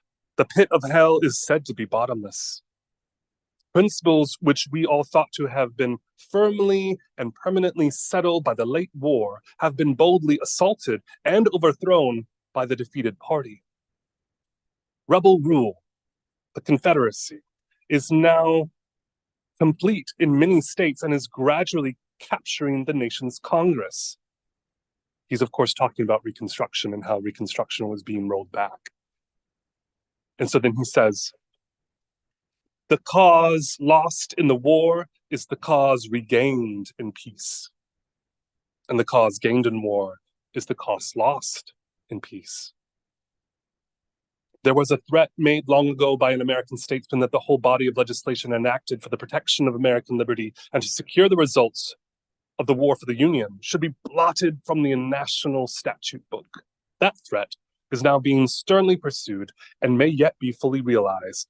The repeal of laws intended to protect the elective franchise has heightened the suspicion that Southern rule may yet become complete, though I trust not permanent. There is no denying that the trend is in the wrong way at present. The late election, however, gives us hope that the loyal Republican Party may return to its firstborn.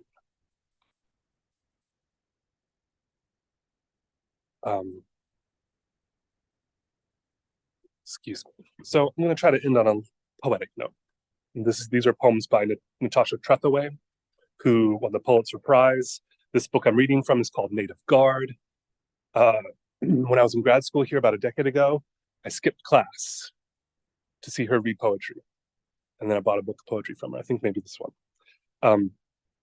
She's amazing. So first I'm going to read the poem South by Natasha Trethewey. I returned to a stand of pines, bone-thin phalanx, flanking the roadside, tangle of understory, a dialectic of dark and light, and magnolias blossoming like afterthought, each flower a surrender, white flags draped among the branches.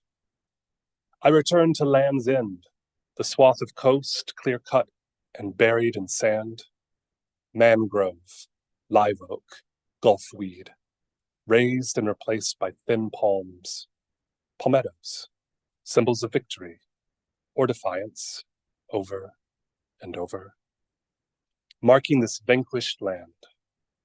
I returned to a field of cotton, hallowed ground. As slave legend goes, each bowl holding the ghosts of generations. Those who measured their days by the heft of sacks and lengths of rows, whose sweat flecked the cotton plants still sewn into our clothes. I returned to a country battlefield where colored troops fought and died. Port Hudson, where their bodies swelled and blackened beneath the sun, unburied until the earth's green sheet pulled over them, unmarked by any headstones. Where the roads, buildings, and monuments are named to honor the Confederacy, where that old flag still hangs, I return to Mississippi, state that made a crime of me, mulatto, half-breed, native in my native land. This place, they'll bury me. So this is another poem by Natasha Trethewey. This is shorter. This poem is entitled Southern History. Before the war, they were happy, he said, quoting our textbook. This was senior year history class. The slaves were clothed and fed and better off under a master's care, he said. I watched the words blur on the page. No one raised a hand, disagreed, not even me. It was late, and we still had Reconstruction to cover before the test, and luckily 3 hours of watching Gone with the Wind. History, the teacher said, of the Old South. A true account of how things were back then. On screen, a slave stood, big as life, big mouth, bucked eyes, our textbook's grinning proof. A lie my teacher guarded. Silent, so did I. Once again, that is poetry from Natasha Trethewey. Dr. Wan. Thank you all. Thanks so much, Drew. All right, our next reader is Natalie on Zoom.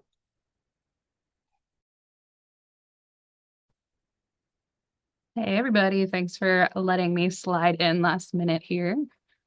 I am going to be reading an excerpt from Homegoing by Ya Jessie. It's her 2016 debut novel. For those of you who might not know about it, it's a story of two half-sisters that are born in the 18th century in Ghana in different villages. And it traces how the slave trade on the Gold Coast impacts each of those sisters differently. One of them who stayed in Ghana, one of them who was forced to the United States, and follows their descendants through to contemporary times. So the excerpt I've chosen to read from today is from one of the more contemporary American descendants chapters that is discussed. And I chose it not just because it's a beautiful story, but because he is discussing doing graduate research. So figured that might be relevant for some of you. A month passed, and it was time again for Marcus to return to his research. He had been avoiding it because it wasn't going well. Originally, he'd wanted to focus his work on the convict leasing system that had stolen years off of his great-grandpa H's life. But the deeper into the research he got, the bigger the project got. How could he talk about great-grandpa H's story without also talking about his grandma Willie and the millions of other Black people who had migrated north, fleeing Jim Crow? And if he mentioned the Great Migration, he'd have to talk about the cities that took that flock in. He'd have to talk about Harlem. And how could he talk about Harlem without mentioning his father's heroin addiction, the stints in prison, the criminal record. And if he was going to talk about heroin in Harlem in the 60s, wouldn't he also have to talk about crack everywhere in the 80s? And if he wrote about crack, he'd inevitably be writing too about the war on drugs. And if he started talking about the war on drugs, he'd be talking about how nearly half of the Black men he grew up with were on their way either into or out of what had become the harshest prison system in the world. And if he talked about why friends from his hood were doing 5-year bids for possession of marijuana when nearly all the white people he'd gone to college with smoked it openly every day, he'd get so angry that he'd slam the research book on the table of the beautiful but deadly silent Lane reading room of Green Library of Stanford University. And if he slammed the book down, then everyone in the room would stare, and all they would see would be his skin and his anger, and they'd think that they knew something about him. And it would be the same something that had justified putting his great-grandpa H in prison, only it would be different too, less obvious than it once was. When Marcus started to think this way, he couldn't get himself to open even one book. He couldn't remember exactly when the need for studying and knowing his family more intimately had struck him. Maybe it was during one of those Sunday dinners at Ma Willie's house, when his grandmother had asked that they all hold hands and pray. He would be shoved between 2 of his cousins, or his father and Aunt Josephine, and Ma Willie would begin one of her prayers with a song. His grandmother's voice is one of the wonders of the world. It was enough to stir in him all of the hope and love and faith that he would ever possess, all coming together to make his heart pulse and his palms sweat. He'd have to let go of someone's hand in order to wipe his own hands, his tears. In that room, with his family, he would sometimes imagine a different room, a fuller family. He would imagine so hard that at times he thought he could see them. Sometimes in a hut in Africa, a patriarch holding a machete. Sometimes outside in a forest of palm trees, a crowd watching a young woman carrying a bucket on her head. Sometimes in a cramped apartment with too many kids, or a small failing farm around a burning tree, or in a classroom. He would see these things while his grandmother prayed and sang, and he would want so badly for all the people he made up in his head to be there in that room with him. He told his grandmother this after one of the Sunday dinners, and she told him that maybe he had the gift of visions. But Marcus never could make himself believe in the God of Ma Willie, and so he'd gone about looking for family and searching for answers in a more tangible way, through his research and through his writing. And that's all. Thank you, guys.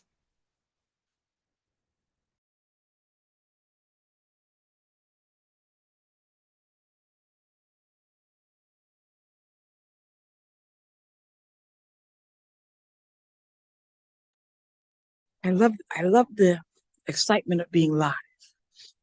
You know, you're like, oh boy, you have 3 minutes to the next reader. Oh, but wait, they're here. So thanks for the reading, Natalie. The next reader is Erica. I believe she's ready to go, right? I am. Hot dog. Hey, friend. Hi, everyone. I will be reading an excerpt from Let Love Have the Last Word. And this is a book by Common. It is his memoir. I thought it was fitting since it is Valentine's Day. So it starts with, love makes your soul crawl out from its hiding place. And that quote comes from Zora Neale Hurston. Common's book starts with, my name is Rashid, and I do not necessarily know more about love than you do. The emotion feels elusive, as well as the knowledge, the understanding, the meaning. In other words, why do I love? Why do I bother? I suppose in thinking about it, there is something human in the desire to love and to be loved. Those things are treated as separate desires, wants, and maybe they are the same coin. It is love on both sides, you and I, he and she, they and them, that adds dimensions to the emotion. It reflects from all angles the various temperatures and viewpoints of love. And no matter how one might feel in the moment, and this I can relate to personally, there is no one true story. In the midst of a new breakup, or some years after a past one, there is, I think, a habit to reconsider all that happened between two people, to see if your role in it was as bad as you really perceive it, in the hopes of perhaps forgiving yourself. This doesn't mean you necessarily did anything wrong or hurtful to the other person. On the contrary, sometimes relationships simply end without blame, without guilt parties, or maybe I'm wrong. Maybe in the end, there's always someone who is at fault. Is that me? Was that the cause? Was that the case when such and such relationship with so and so deteriorated after so many hopes, visions, fantasies of a shared life? If it was me, if I am in fact guilty, then I have to ask myself the questions here and now from that single point in my mind, that one rotating planet in space, my world. Here I am now in my mid-40s. I am experiencing, comparatively speaking, a more successful life than before. To be recognized for my art, to have been in the game, so to speak, for so many years now, to be able to produce and then give back to the community, all of this, to say nothing of wealth, has been, to keep it real, all I've ever wanted. Then again, it never really is all it is. The more we attain, the more we wish for, as if we're scratching off tasks off a to-do list. For me, becoming a husband, one half of a long-term and committed intimate relationship, remains unfinished. Although I've gotten close a few times, we did. I could list each of their names now, and there's no need to get into specifics. In love, each person has their own story to tell. And it's not my place to speak for others, but I was in love. If love is truly eternal, then maybe I still am. After so many moments since the end of our time together, but this isn't all about broken hearts and sad songs. This is a quiet reflection in the middle of the night, in bed, alone, thinking, just thinking about everything and nothing. I'm not interested in presenting perspective ideas that pop up in a gender's point of view at the expense of dismissing another. Rather, I take the position that I know nothing about love, and neither do you at the same time. I know everything about love, and so do you. I have my experiences and you have yours. They are small human truths within the universal truth, the one truth. Thank you.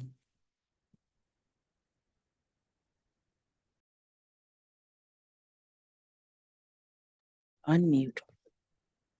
I've only been doing Zoom for what, 100 years now? I keep forgetting to unmute myself. Thank you so much, Erica. That was lovely. Just like those red lips popping. All right. Next, we have Dwan. I'm sorry. His whole name is Dwan Knight. I'm sorry. So he's over the shoulder. He said, give me the government name. So sorry. This is Dwan Knight. You know, you're really somebody famous when you only have one name. So, I'll take either one, but no, I'm not that famous. Hello, everybody, and thank you for allowing me to participate. And I'm going to read something. A lot of you don't know, I used to have a radio show, and it was really all about the lyrics. That's really what my focus was. And ironically, this particular artist, he's known for some very controversial lyrics. And it just so happened that he wrote one song, and to me, it's like one of my all-time faves when it talks about something that, number one, I can relate to growing up in Detroit. And number two, you know, it's just very profound the way he puts it. And without further ado, I'm going to read The Ghetto by Too Short. Talking about the ghetto, funky, funky ghetto. Trying to survive, trying to stay alive. Even though the streets are bumpy, lights burned out, dope fiends die with a pipe in their mouths. Old school buddies not doing it right. Every day is the same and it's the same every night. I wouldn't shoot you, bro, but I'd shoot that fool if he played me close and tried to test my cool. Every day I wonder just how I'll die. Only thing I know is how to survive. There's only one rule in the real world, and that's to take care of you, only you and yours. Keep dealing with the hard times day after day. Might deal me some dope, but then crime don't pay. Black man tried to break in my house again. Thought he got off the dope doing time in the pen. Even though my brothers do me just like that, I get a lot of love, so I'm giving it back to the ghetto. The ghetto, the ghetto, talking about the ghetto, funky, funky ghetto, trying to stay alive. So you just peep the game and don't call it crap, because to me, life is one hard rap. Even though my sister smoked crack cocaine, she was 9 months pregnant. Ain't nothing changed. 600 million on a football team, and her baby died just like a dope fiend. The story I tell is so incomplete. 5 kids in the house, no food to eat. Don't look at me and don't ask me why. Mama's next door getting high. Even though she's got 5 miles to feed, she'd rather spend her money on an HIT. I always tell the truth about things like this. I wonder if the mayor overlooked that list. Instead of adding to the task force, send some help. Waiting on him, I'd better help myself. Housing Authority and the OPD, all these guns just to handle me in the ghetto. The ghetto, people are dying. The ghetto, children are crying. The ghetto don't have enough to eat. The ghetto don't even have shoes on their feet. The ghetto. Even though they put us down and call us animals, we make real big banks and buy brand new clothes, drive fancy cars, make love to stars, never really saying just who we are. We use alias names like Too Short, sell you stuff you might kill for. Young kids grow up and that's all they know. Didn't teach him in school, now he's slanging dope. Only thing he knows is how to survive. But will he kill another brother before he dies? In the ghetto, you keep one eye open all day long, just hoping and hoping. You can pay your bills and not drink too much. Then the problems of life you'll be throwing up. Like me, but you don't see. 10 years from now, where will you be? The ghetto, talking about the ghetto. Trying to get out of the ghetto. The ghetto, talking about the ghetto. But I got no place to go. The ghetto, talking about the ghetto. Trying to survive in the heart of the ghetto. The ghetto, talking about the ghetto. That's the only place that I know. So much game in a Too Short rap. Can't be white and whites can't be black. Why you want to act like someone else? All you got to do is just be yourself. We're all the same color underneath. Short dog is in the house. You better listen to me. Never be ashamed of what you are. Proud to be black, stand tall and proud. Even though some people give you no respect, be intelligent when you put them in check. Because when you're ignorant, you get treated that way. And when they throw you in jail, you got nothing to say. So if you don't listen, it's not my fault. I'll be getting paid and you'll be paying the cost. Sitting in the jailhouse, running your mouth, while me and my people try to get out. The ghetto, talking about the ghetto. Talking about the ghetto, the funky, funky ghetto. Thank you for your attention.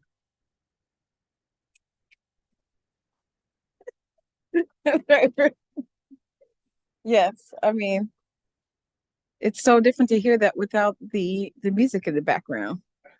So I was like, oh no, wait, that's not that's not what we're doing here today.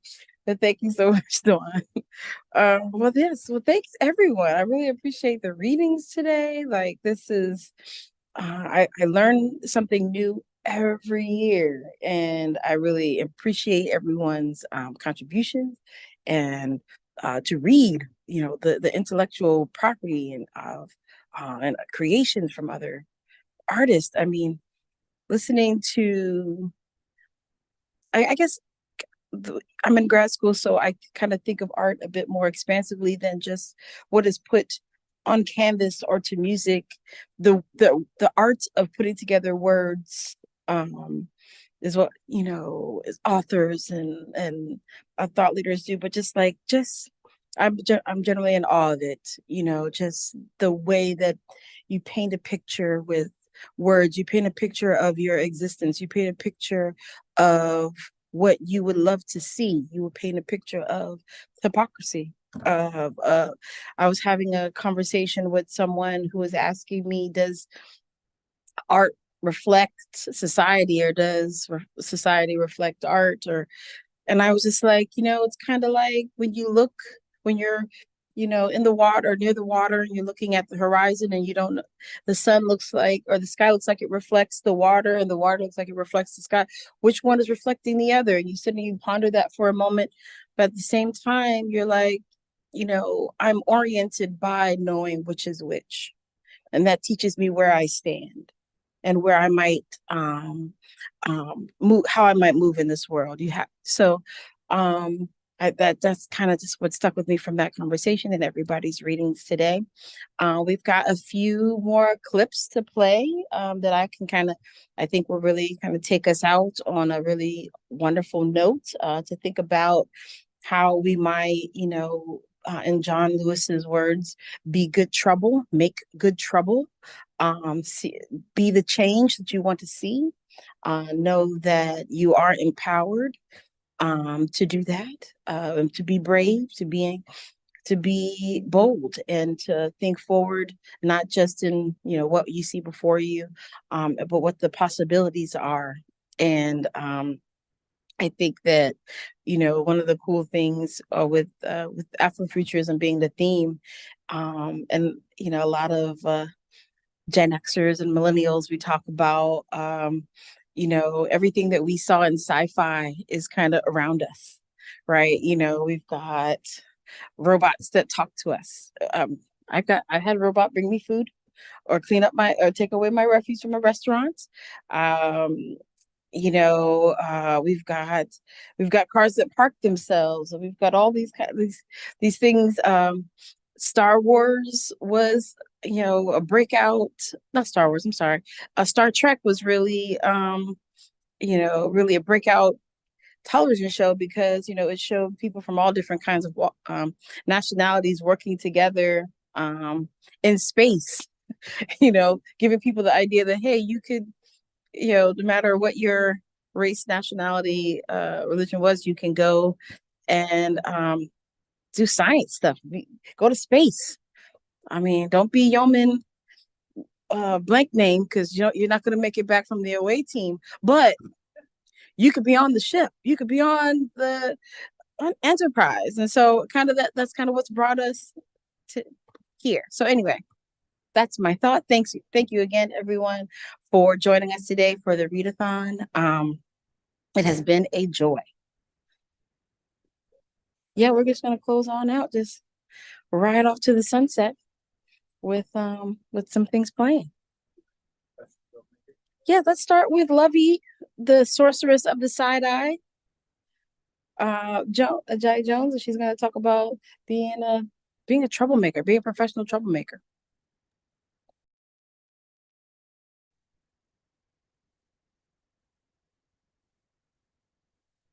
I think to be a professional troublemaker is to be a disruptor, to be a rebel rouser for good things.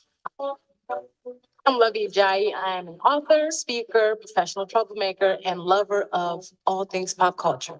Troublemakers are considered the people who can't be quiet, or who get in trouble for their mouth, or don't follow rules. Those people are actively fighting against something they don't like, or they're not comfortable with how things are.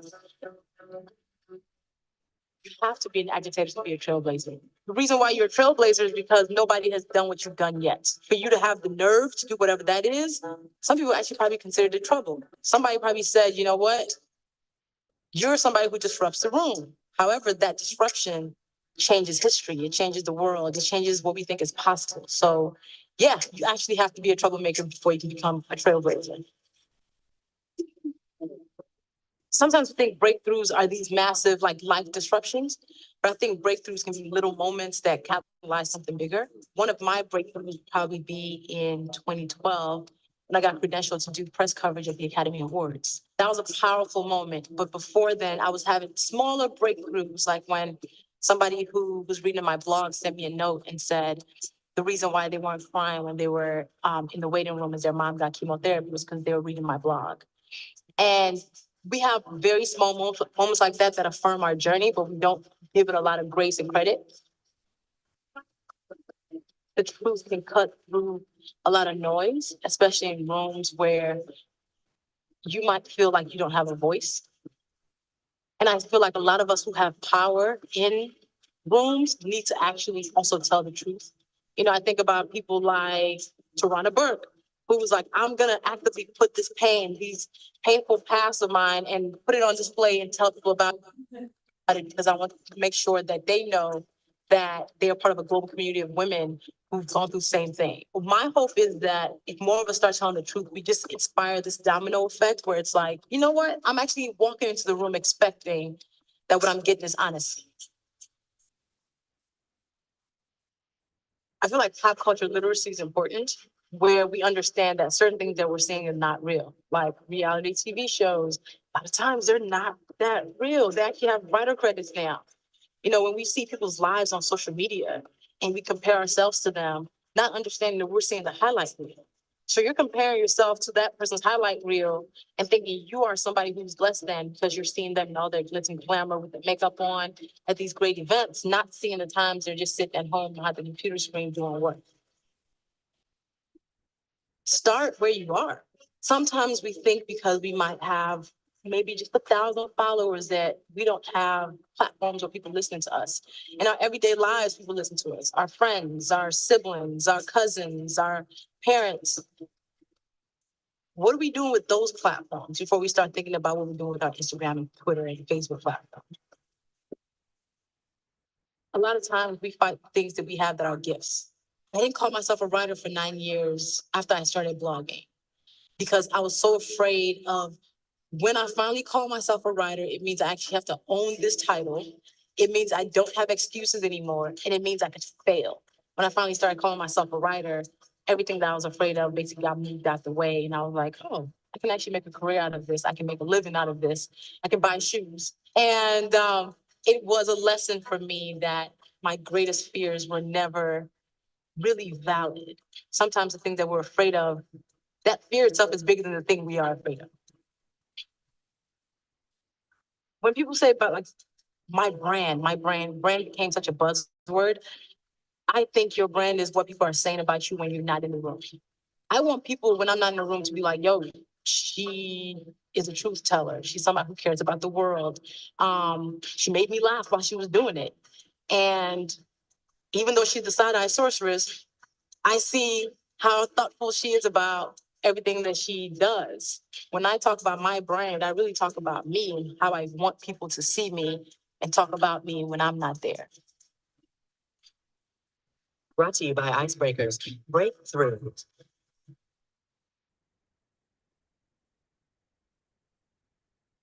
Where you want to play next? You want to play something next, or are we done?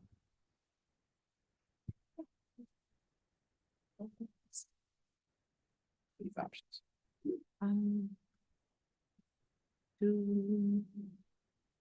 Yeah, I guess do Arrival Day.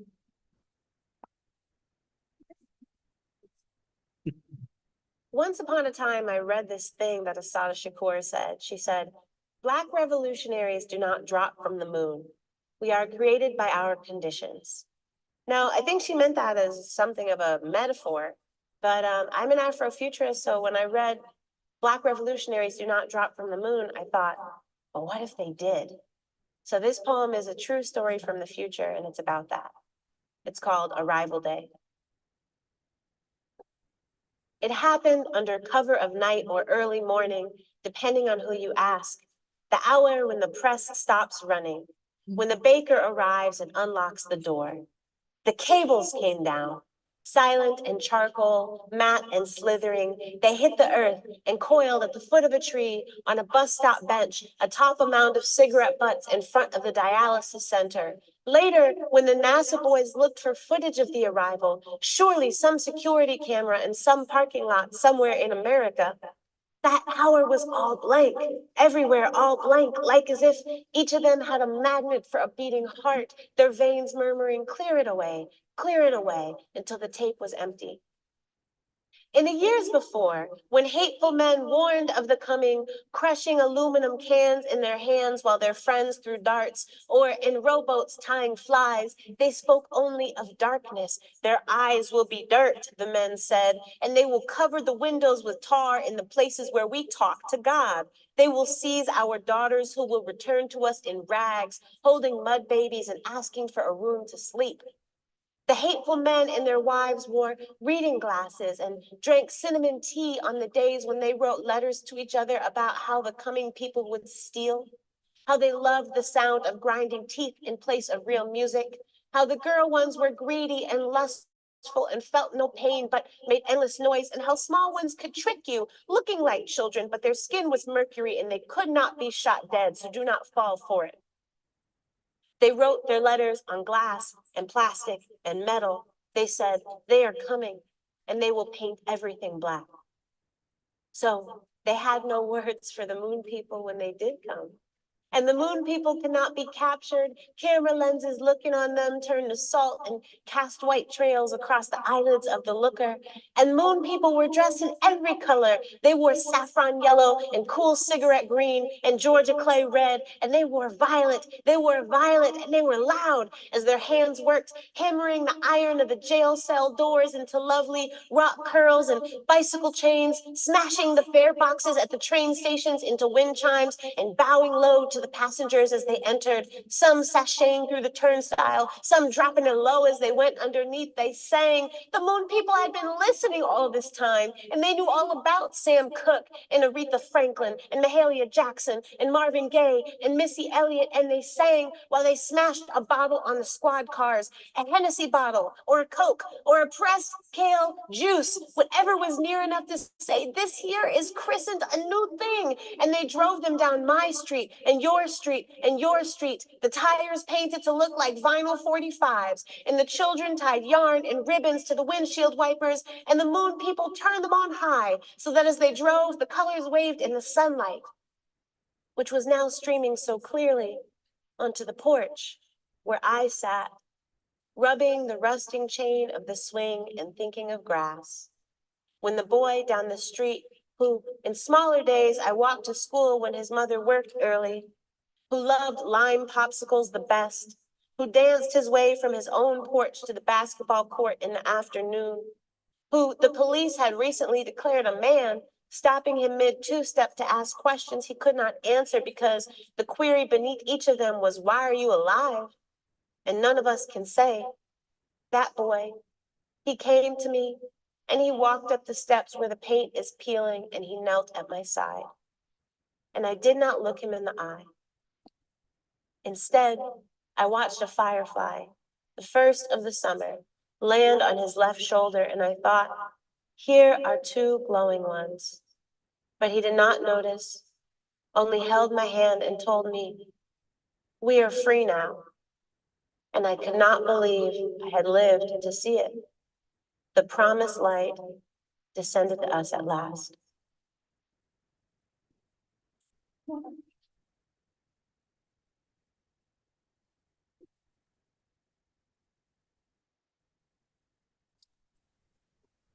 Thank you all again for joining us. And this concludes our event for today. You all have a wonderful day. Go be the change. And good afternoon.